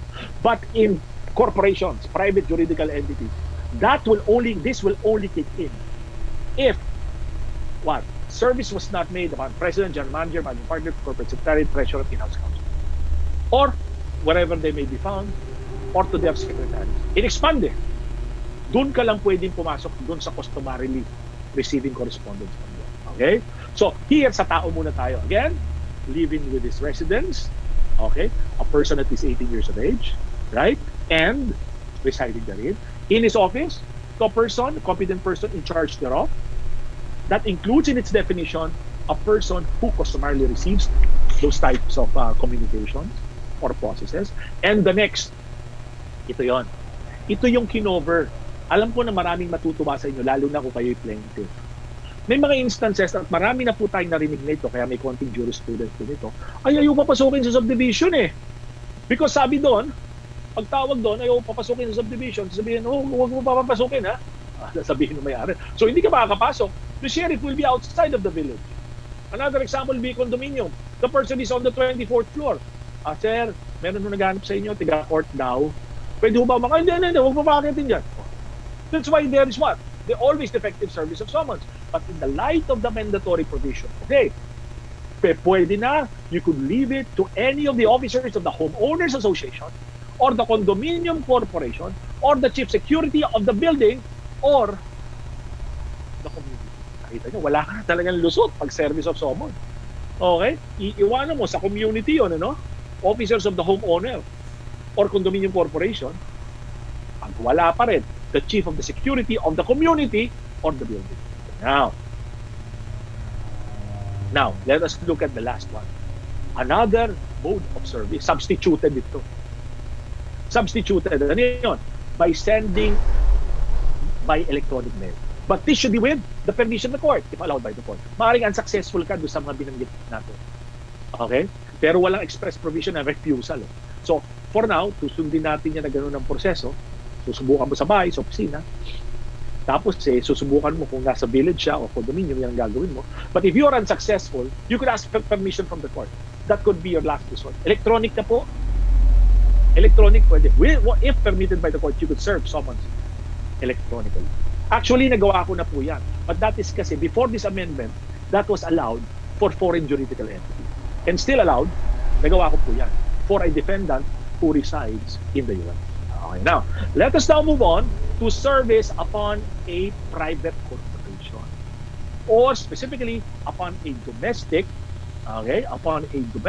private juridical entity. Okay? Now, anong sabi dito? Tingnan nyo ha. Yung pa rin ba mga tao na yon?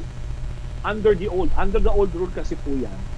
If I'm not mistaken, that's section 11 of Rule 14. Under the present rule, gumalaw lang na isang section. Naging section 12 of Rule 14. Service should be made upon the president, general manager, managing partner, corporate secretary, treasurer, in-house counsel. Yun po yun. Pero sa old rule, nagtapos na ron. Pero po sa present rule, ganito. Wherever they may be found, lagi yan doon sa sports club. Lagi yan doon sa bar. Pwede. Wherever they may be found. Nakalagay po. Or, in their absence, sa mga sekretary nila. And with this amendment po, bumalik tayo sa 1964. Kasi po noon, sa 1964, maraming substantial compliance, iwan mo sa executive secretary, pwede. In 1997, strict rule yan eh. Pag hindi president, general manager, managing partner, corporate secretary, treasurer, in-house counsel, improper service of summons to the corporation. But because of the so many complaints on difficulty on serving, nakita ng Supreme Court po ito. So, nirelax po ito. Anong nangyari? Wherever these individuals may be found, tiyempohan mo siya, pwede. Alam mo kung saan siya laging restaurant, puntahan mo, pwede. Or, kung lagi siyang wala, lagi nasa abroad, to their respective secretaries. Yan sabi mo, naku, hindi ko pa rin makita eh. Madulas talaga. Wala rin secretary. Okay? Wala rin secretary. Kasi baka yung kumpanya, hindi na ako magse-secretary ngayon. Paano? Okay, look at this. For private juridical persons, if the next topic, service cannot be made on the foregoing. Okay? So kung hindi pwede sa foregoing, you could use what? Those persons who customarily receives. Okay? Hindi mo ma-serve sa mga sa foregoing, there is even refusal, you could do it to the person who customarily receives. Now, kindly take note of my next point. Okay? You can, unlike sa individual, na pwede ka na mag-seek ng permission from the court. Sabi mo, hindi ho pwede. Dito, if there is refusal, you have to show before you avail of by electronic means service of summons, there should have been at least 3 attempts on 2 different dates. Kailangan pakita mo sa court. And only then can you apply for electronic service of summons. Okay. Now, how about service? How about service to a foreign juridical entity? This was originally Section 12, okay, but now it has been moved to Section 14. Section 14 na siya. Foreign juridical entity. Ano ito? Wala ho tayong masyadong i-worry dito. The provision is still more or less the same. Ano nadagdag? Pero may insertion. Dati transacted business lang, ngayon dinagdag na or doing business under the laws of the Philippines. The first paragraph. At dinagdag pa rin, aside from a resident agent, aside from its representatives in the Philippines, summons could also be served upon a director or trustee na kasama. Pareho pa rin po yung konsepto na yan. On the second paragraph, and this covers situation wherein the foreign juridical entity does not have a resident agent here. But actually, and not registered in the Philippines, but for one reason is doing business under our law or transacting business, kinapture na po lahat. Service of summons may with leave of court be enumerated. Hindi po nabago yun. Na-adjust lang ng konti ng arrangement. Opo. By electronic, pwede. By publication, okay? By publication, pwede po. But publication is in the foreign country where they are located and service by registered bearer in the last known time. Then by personal service through the assistance of the Department of Foreign Affairs and by facsimile, okay? And other means as may be determined by the court. So yun po yun, wala masyadong nabago. Okay? Now, let us now move on to duty of counsel. Ito ho ang talagang bago talaga. And I know, this is the concern of the lawyers. And for the judges who are have been studying the rule, napapangiti sila rito. Bakit? Under Rule 14, Section 13, nangyayari, and let me illustrate it this way. Yung duty of counsel of record. Usually ho, di ba? Alam ng abogado, improper and service of commons, lalo na pagbasa niya ng return. Because it's the duty of the sheriff to deliver to the plaintiff a copy of the return within 5 days from service. Pag dito, mali, nakita ng abogado. So siyempre, and then there is a summary hearing, let's say for a PRO. Or a hearing called by the court for one reason. Improper service of summons, so papasok si attorney. Your Honor, special appearance. Without submitting to the jurisdiction of the court. And he kept some bubbling and rambling there, explaining the reasons why he's there. Under the present rule, the court may deputize the counsel of record to serve summons. Umapir ka. Attorney, ikaw pala. Abogado ka, special appearance. Okay, I will deputize you to serve summons. And I will quote for you the exact wording. The counsel shall be deputized by the court to serve summons on his client. So, ang tanong nga ng ibang abogado, di wala na ang lusot. Parang ganun. Kasi ang mangyayari, if you appear, Your Honor, special appearance without submitting to the jurisdiction of the court. Sabi nila, ikaw, abogado ka ba niyan? Abogado ka ng defendant na? Opo. Okay. Sabi mo, improper service of summons. Okay, I hereby deputize you. You serve summons to your client. Paano? Okay. Now, but that is the provision of the law. That is Rule 13, Section 13. Now, let us now move on. Ang next topic po natin, turn na tayo ng susunod na slide. No? Yung nag-cooperate po sa atin. Dito na tayo. Malapit na po tayo. We just have a few more items. Pero nandito na tayo sa motions. Tingnan niyo po ito ha. Motions na tayo. What about motions? Dito matutuwa po kayo. And I'm very happy dito sa mga pagbabago po nito. Kaya lang, baka mga judges, hindi po masyadong happy. Huwag po kayo magagalit.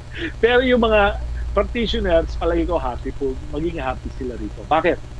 Una po, tingnan natin. Unang kinatang sabihin ko sa inyo. Wala na pong notice of hearing. So, unlike the old Rule 15, no? Sa ngayon, wala nang notice of hearing. Kasi noon, di ba, pag walang notice of hearing, setting the date and the time, ako nagpa-file ng motion, I'm the movant, it will be a mere scrap of paper. That motion is only pro forma.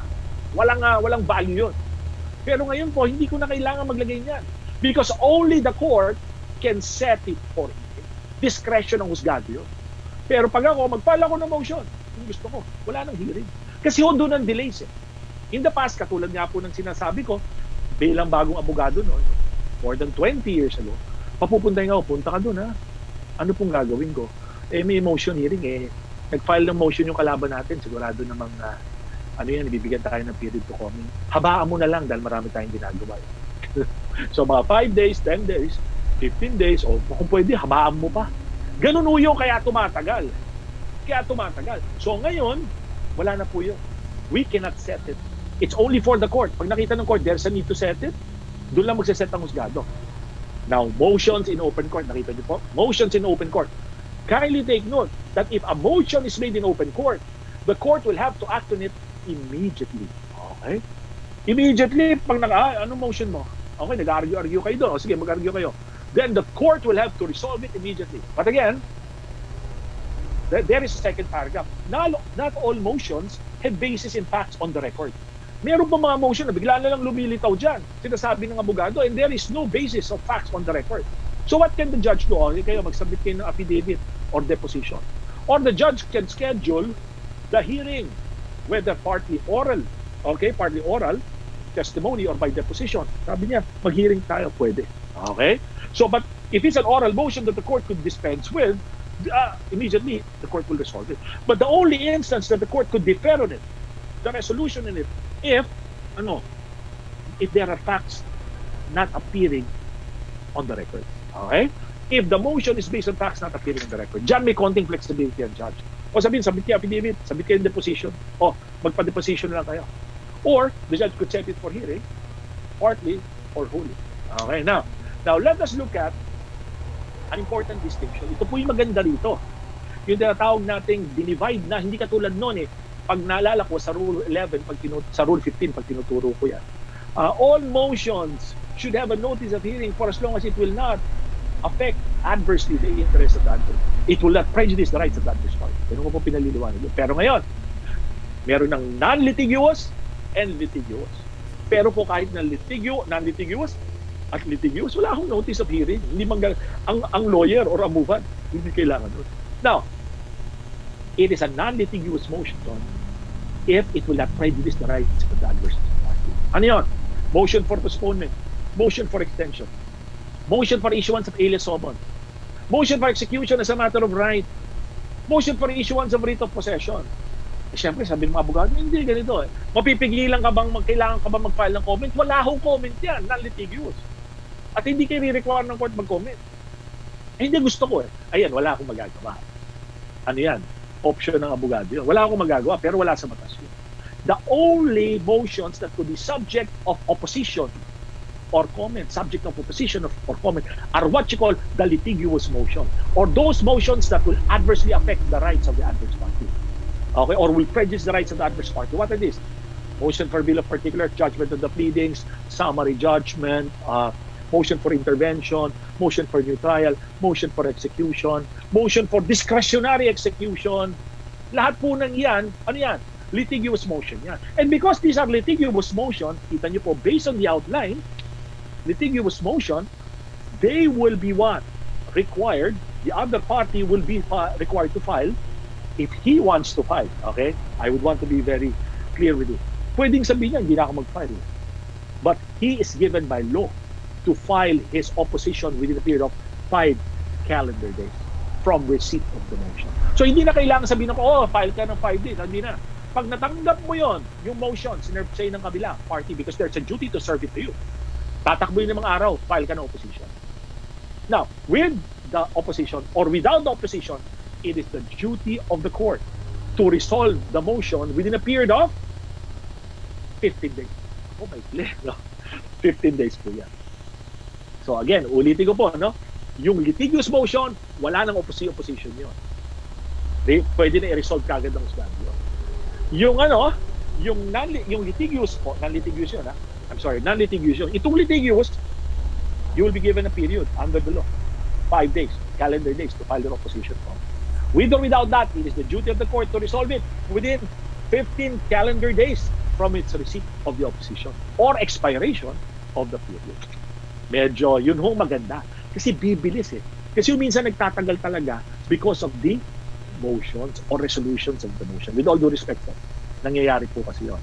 Now, let us now move on to the next topic. Okay, na-discuss ko na yung prohibited motions. Pero idadagdag ko na lang po rito, no? Ulitin ko lang, motions to dismiss, except for the grounds that I've mentioned to you, motion to set the case for summary hearing of the affirmative defenses, motion for reconsideration on an action of the court on a summary hearing, okay, in relation with affirmative defenses. Ano pa? Ito pa ho, okay? Ito pa, ano yun?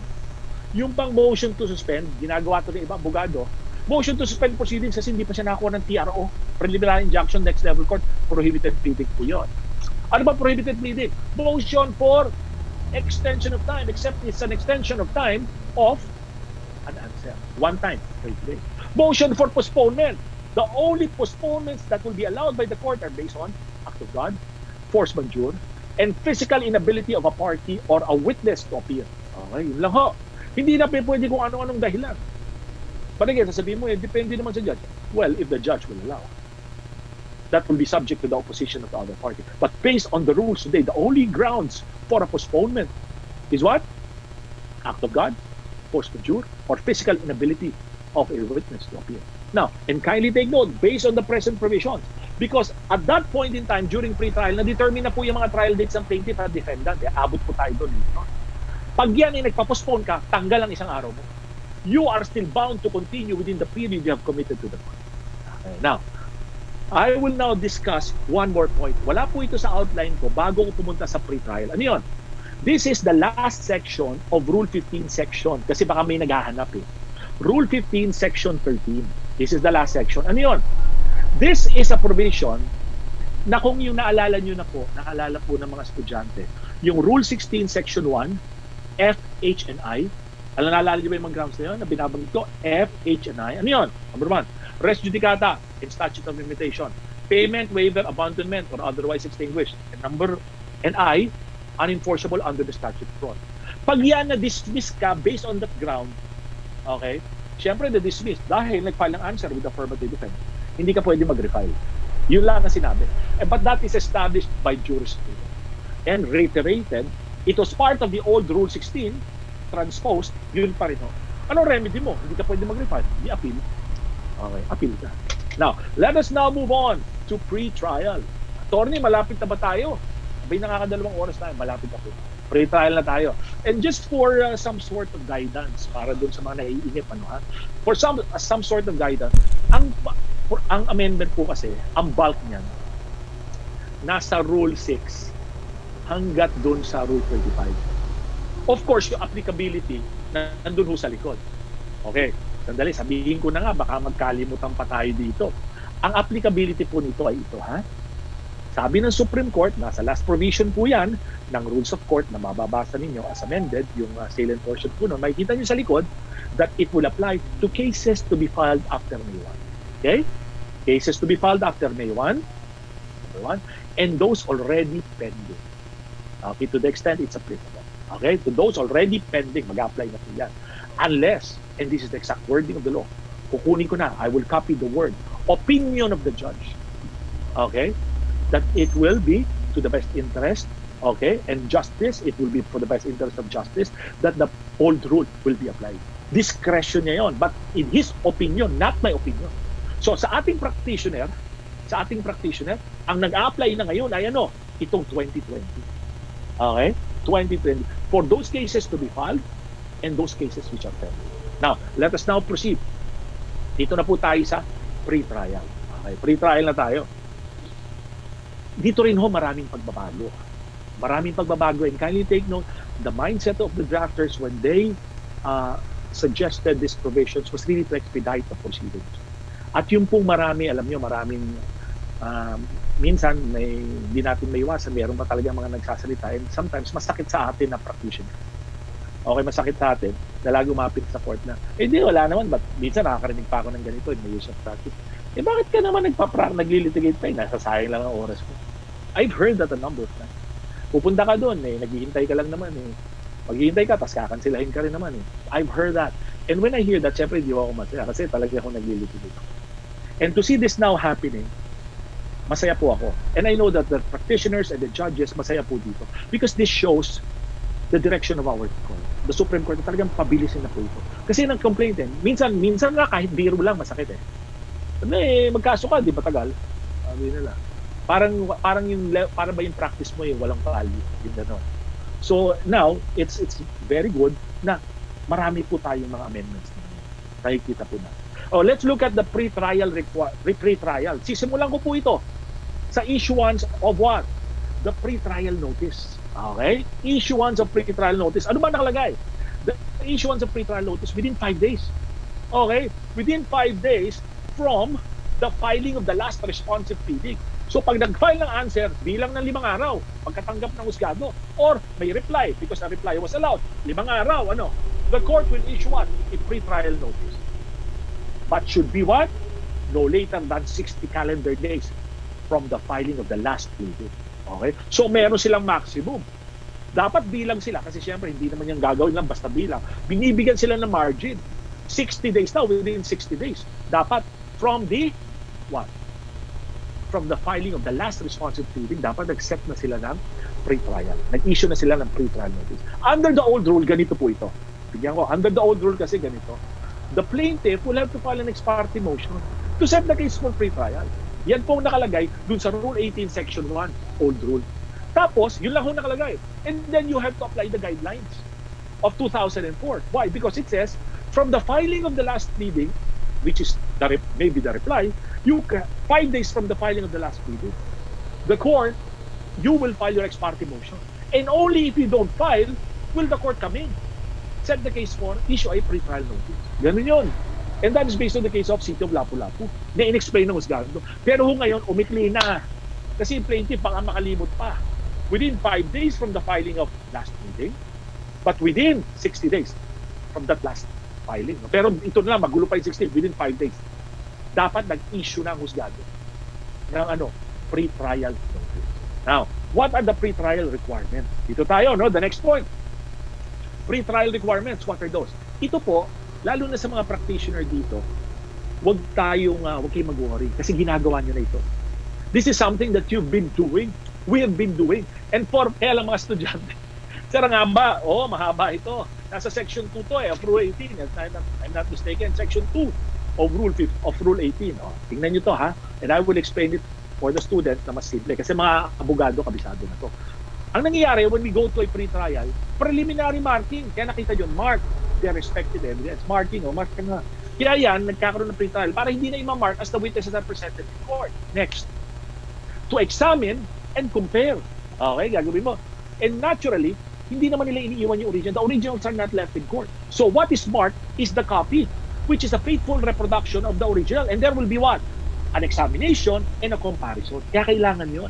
And sometimes this happens before the clerk of court on a preliminary conference. Pwede rin po. Pero ito sinasabi, sa pre-trial pwede yun. Examine and compare. And then, if it's a faithful reproduction and if it's genuine copy. Thereafter, ano yung pangatlo? You should manifest. Okay? Tinatali ka ng batas. I manifest that the copy is a faithful reproduction of the original. I manifest that that which was marked is genuine and authentic. Ganun po yun. So again, to mark, to examine and to compare, and to manifest. As to the genuineness and due execution, and the fact that it's a faithful reproduction. Okay, take note.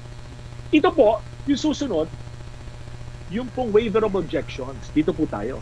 Yung reservation, binanggit ko sa inyo kanina, hindi ko na ulitin yun. Kindly take note of that. Window po yan ng practitioner. Na kung sakali talagang hindi, wala yung witnesses. Wala yung documents, may reservation portion, but you have to comply with the reservation of testimonial evidence and reservation of documentary and object evidence. Hindi ko na po ulitin yun. Now, let us look at section what? Section 2. Still on section 2. Mahaba yung section 2 ha. Sa mga estudyante, mahaba yun. Kaya natin iniisa-isa. What is that? Waiver of objections. Sa pag-uusapan natin, waiver of presentation of object. Waiver of presentation of evidence. Okay, ano yun? Una, tingnan natin.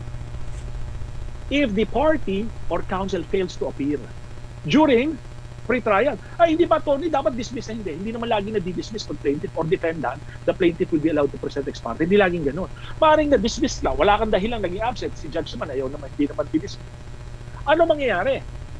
Failure to appear during that period of pre-trial. You have waived your objections on the genuineness and due execution of the document. And if it is to compare whether it's a faithful reproduction. So hindi mo na pwede contest. Absent you. Ganun yun. That's waiver of objections on the genuineness and due execution and if the document is a faithful reproduction. Now, the other one is waiver of presentation of evidence. What does it mean? Absent ka. Okay? Absent yung party and counsel or counsel. Without just cause, absent sila. Hindi pala. Okay, ulitin ko. Hindi sila absent dito. Ang nangyari dito sa waiver of presentation of evidence, present sila pero they failed to bring. Okay, I will repeat ha. They failed to bring the evidence. So may nangyayari attorney, ready, judge, ready, present ako, ready. Pero wala yung document eh. It is in with the client or it has to be transported. What happens? The effect is waiver of the presentation of such evidence. Yun ang effect. That is why, anong makita nyo mindset dito ng batas or ng drafters? Dalhin na lahat sa pre-trial, markahan na, examine na, compare, manifest. Pag wala ka doon, ano yun? Hindi ka na pwede mag-object. Yun ang ibig sabihin na. Wala ka, hindi ka na pwede mag-object. O pag hindi mo dinala, you are not able to bring it in court during the pre-trial, you cannot present that anymore. Okay, hindi mo na magagamit. And kindly take note. Okay, susunod na tayo. Dito na tayo sa effect of failure. Sa mga attorney, alam ko na yan, daan-daan. This is still Section 5, okay? Still Section 5, at alam natin yan. And I always tell my students, take note of Section 4 and Section 5. At dito may nabago, ha? Yan Section 4 and Section 5. Bakit? Ano ba sinasabi ng Section 4? It is the duty of the party and counsel. Take note, party. Hindi na lamang, kindly take note, hindi na lamang party. Naalala ko yan, under the old rule, gusto ko ang kliyente ko laging present. Kasi ayoko yung I'm armed with the authority. Dahil pag nahirapan ako mag-park, na late ako, baka ma-dismiss ang kaso ko. Or the plaintiff, or kung sa defendant, or sa defendant ako, the plaintiff will be allowed to present evidence of part. Kaya maganda, present tayong dalawa.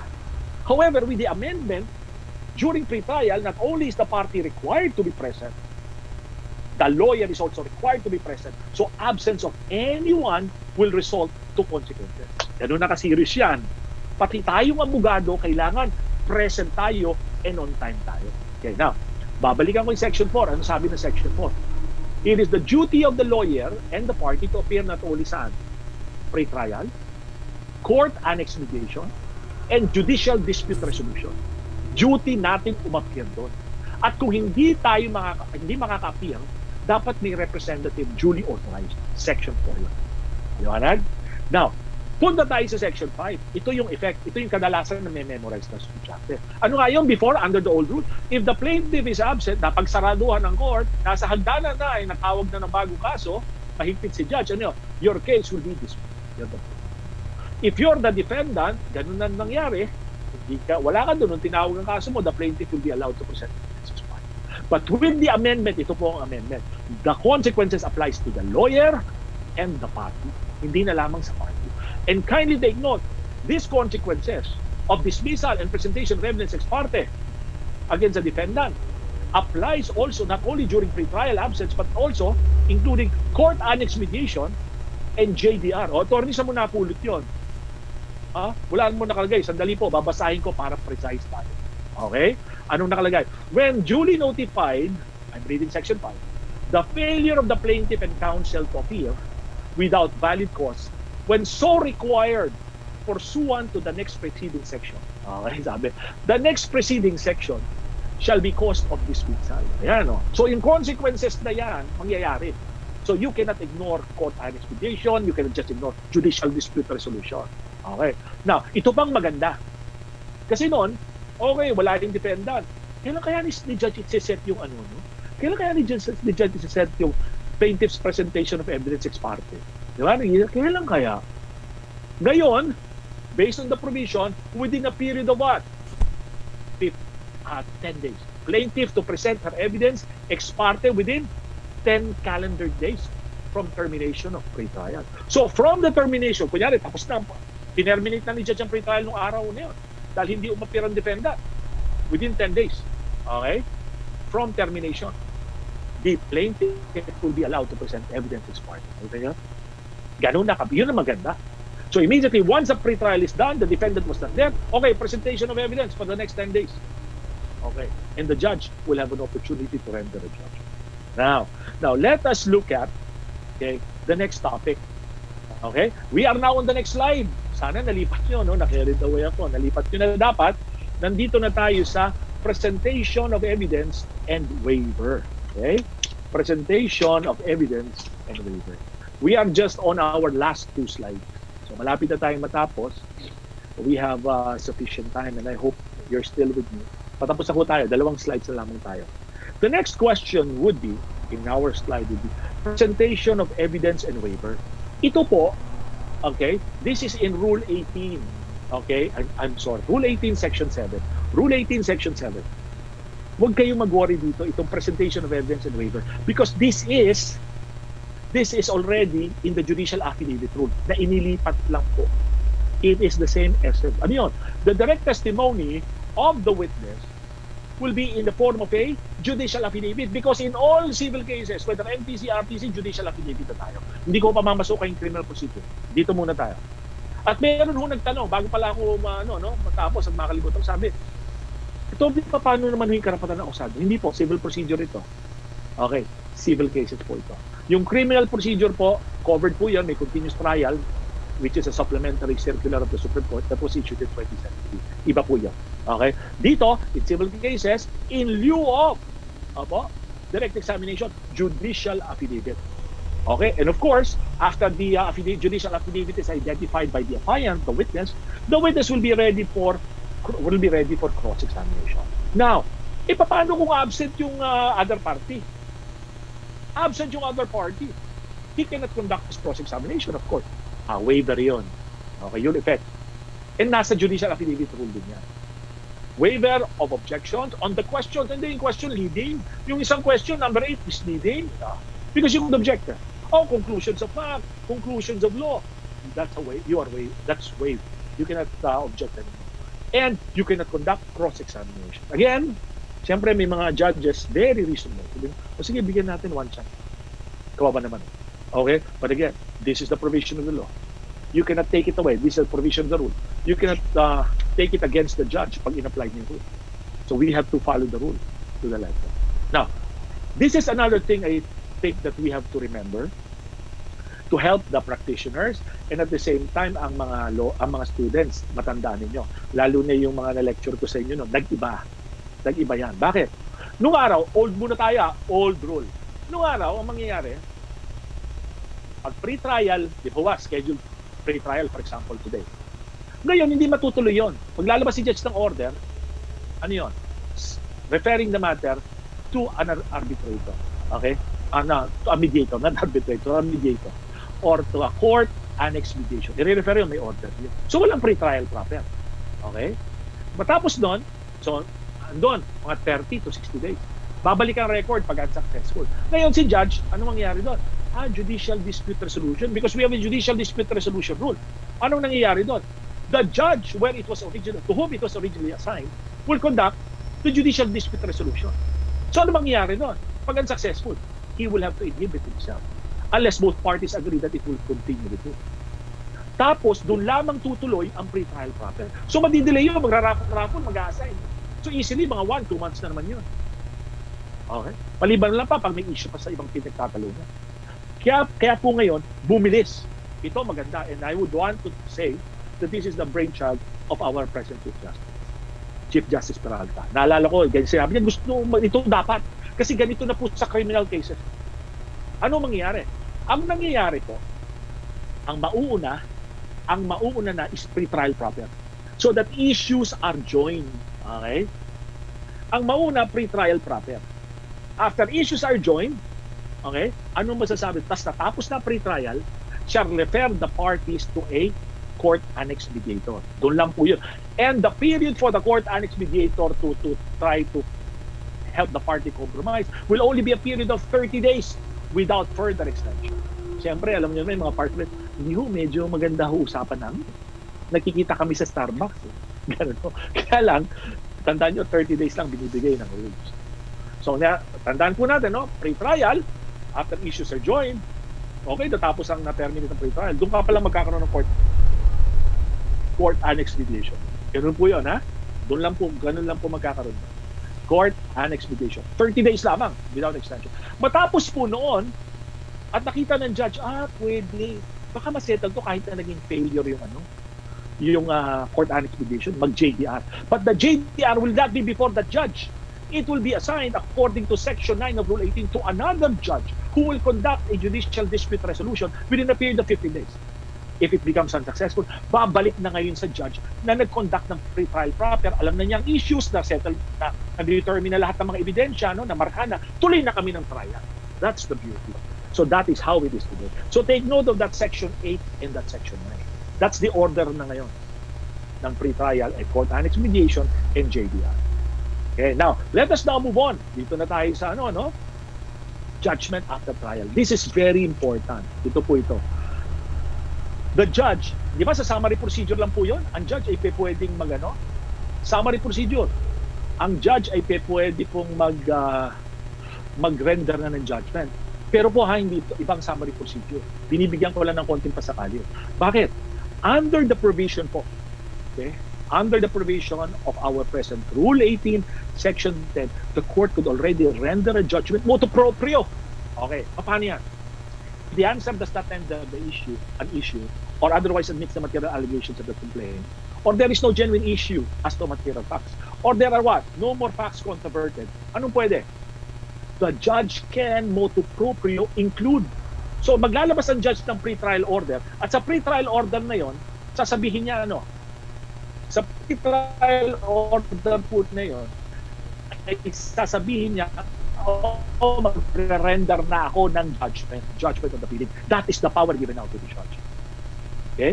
That's the power. So if the judge notices in the course of the pre-trial at pwede ko na, it does not tender an issue, meets the material allegations of the complaint, okay?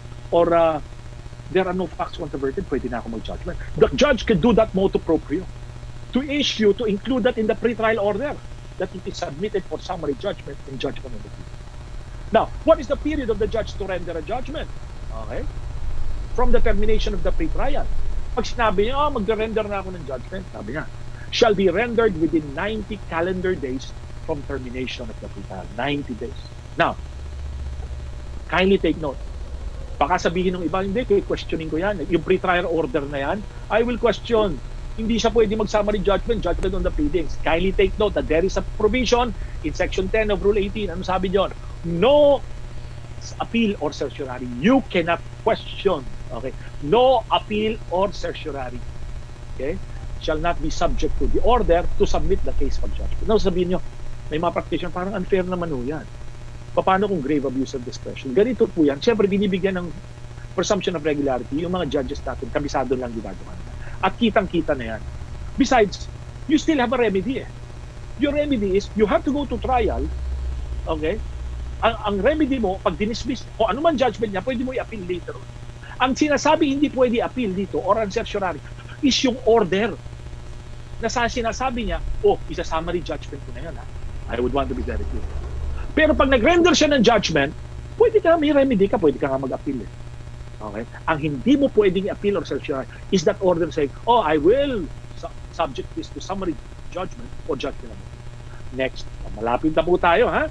Last, and then, dun sa, natin, next topic, depositions, pending action, and interrogatory to parties. Kindly take note of this. This is Rule 23-25. Wala pong binago dito. Ang binago lang dito, how to initiate. So, yung buong provision ng modes of discovery, except for gender and calendar, yung days dinagdagan ng calendar, ito po ang major na nabago lang. Ano yun? How to initiate. Under the old rule, this is how to initiate it. Under 23, Rule 23 and 25.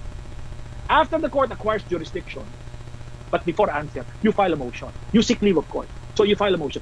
After an answer, okay, you file a notice. Ganun po yan. And that is why ang abogado nun, oppose. Oppose. Pero nga nagtanong sa akin sa isang MCM, attorney, wala nang mahalaga yun. Kaya tendo sila, oppose. So it defeats what the position is. Now, under the new rule, you can now apply for deposition, pending action, or interrogatories to parties upon ex parte motion. Okay? Upon ex parte motion. Now, let us now move on to the last slide. Ilipat yun na po sa last slide. Yan, ilan na lang yan? 3 na lang. Patapos na po tayo. I think just in time. Okay. Interrogatories. Hindi, tapos na pala ako dyan. Schedule of trial. Dito po matutuwa. Okay? Matutuwa dito ang mga practitioner na lagi na lang nagre-reklamo at lagi na lang napupulaan ang husgado. Hindi, wala naman yan. Mabagal yan. Ganito yan. Lahat. Sa tagal ko na po nagpa-practice, lahat na po ng hindi maganda narinig ko. And I've been hearing complaints na parang unfair. Iba unfair. Bordering on unfair. Kasi iba ang practice nila. Parang yung pagsasalita nila hindi maganda doon sa... In which is, this is where rights are determined. So, dito na po tayo. Schedule of trial. Paano po ito? Ang ganda po nito, meron ng period ang plaintiff magpresenta ng ebidensya. Hindi pa pwedeng forever. Cannot be perpetual. The defendant is given a period to present evidence. To just give you a background, hindi na-discuss po namin ito. Ang maganda rito, na open ng ang mga justices. Matagal. Kasi nakita nila yung lead ng criminal procedure na talaga may continuous trial.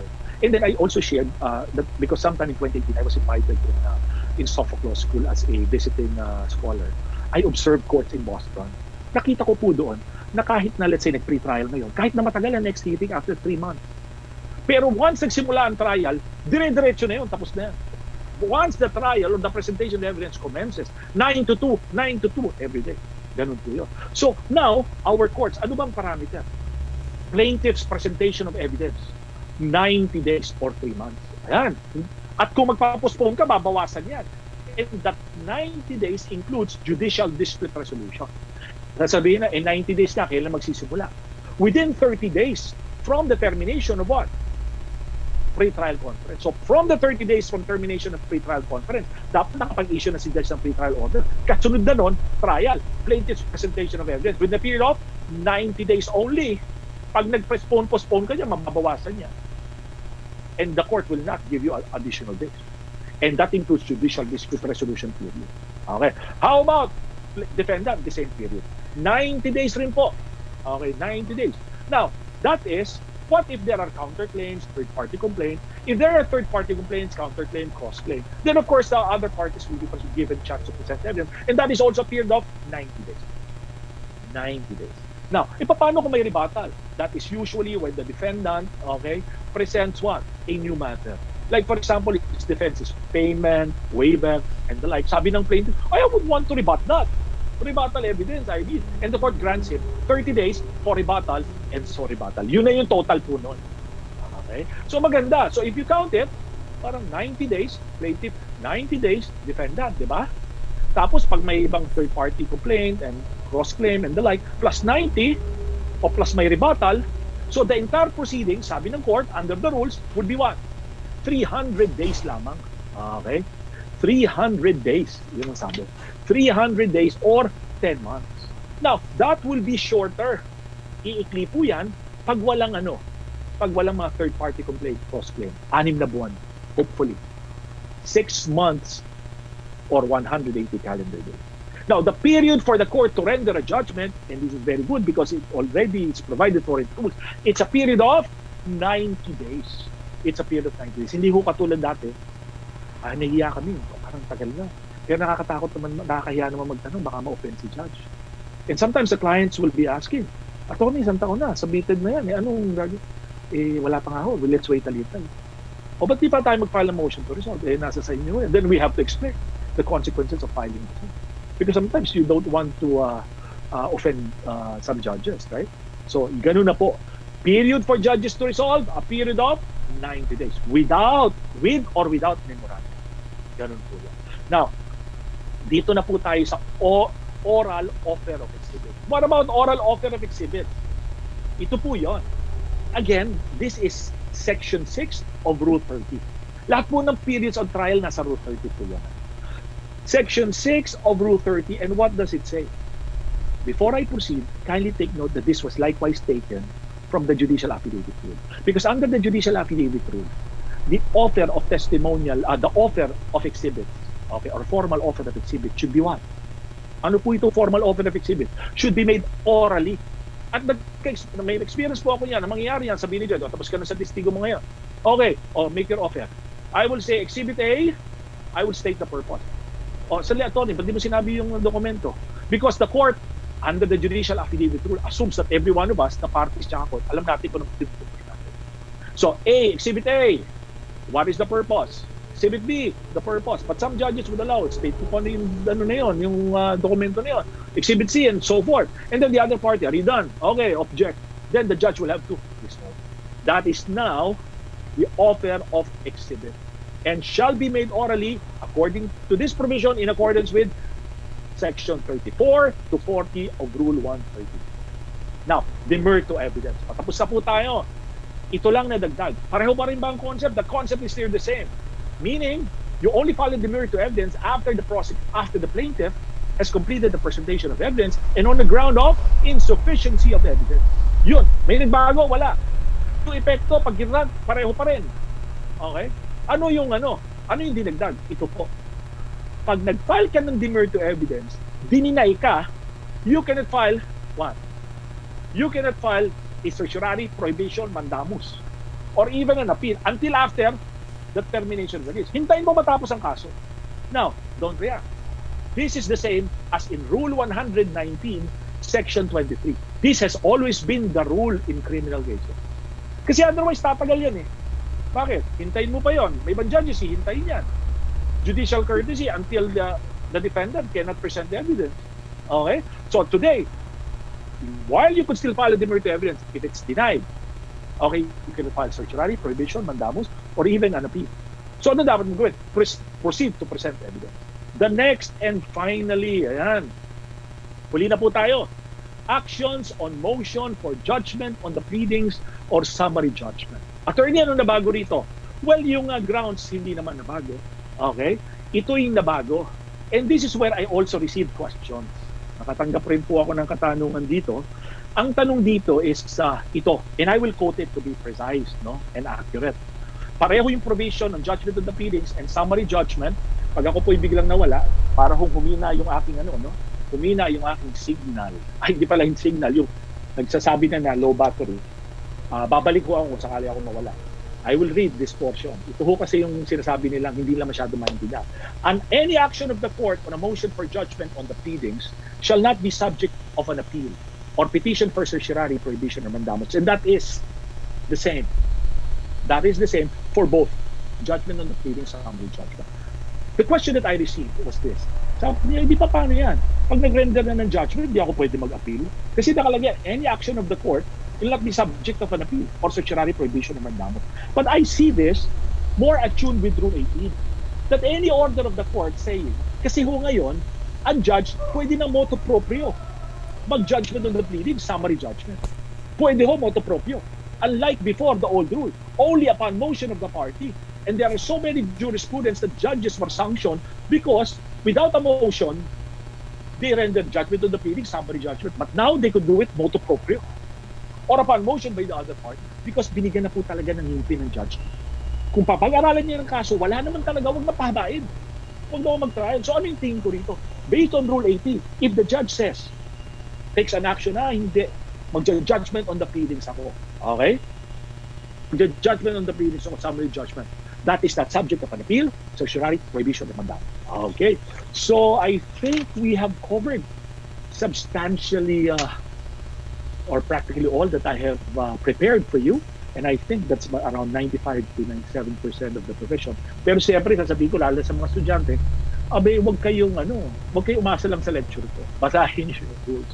And then you could connect it based on our discussion, or baka you could find better insights, especially for practitioners and for judges na maaring who are here with us. I know that they will look into the provisions of the rules. Now, I think I still have a little time para ko sumagot ng katanungan. Sasagutin ko po yung ibang katanungan. Okay. Yan. Buti na lang ito. Sabi niya, bakit ba ito? Sabi niya. Basahin ko muna. My signal is already fluctuating. Hang on. Bigyan niyo lang ako isasaksak ko.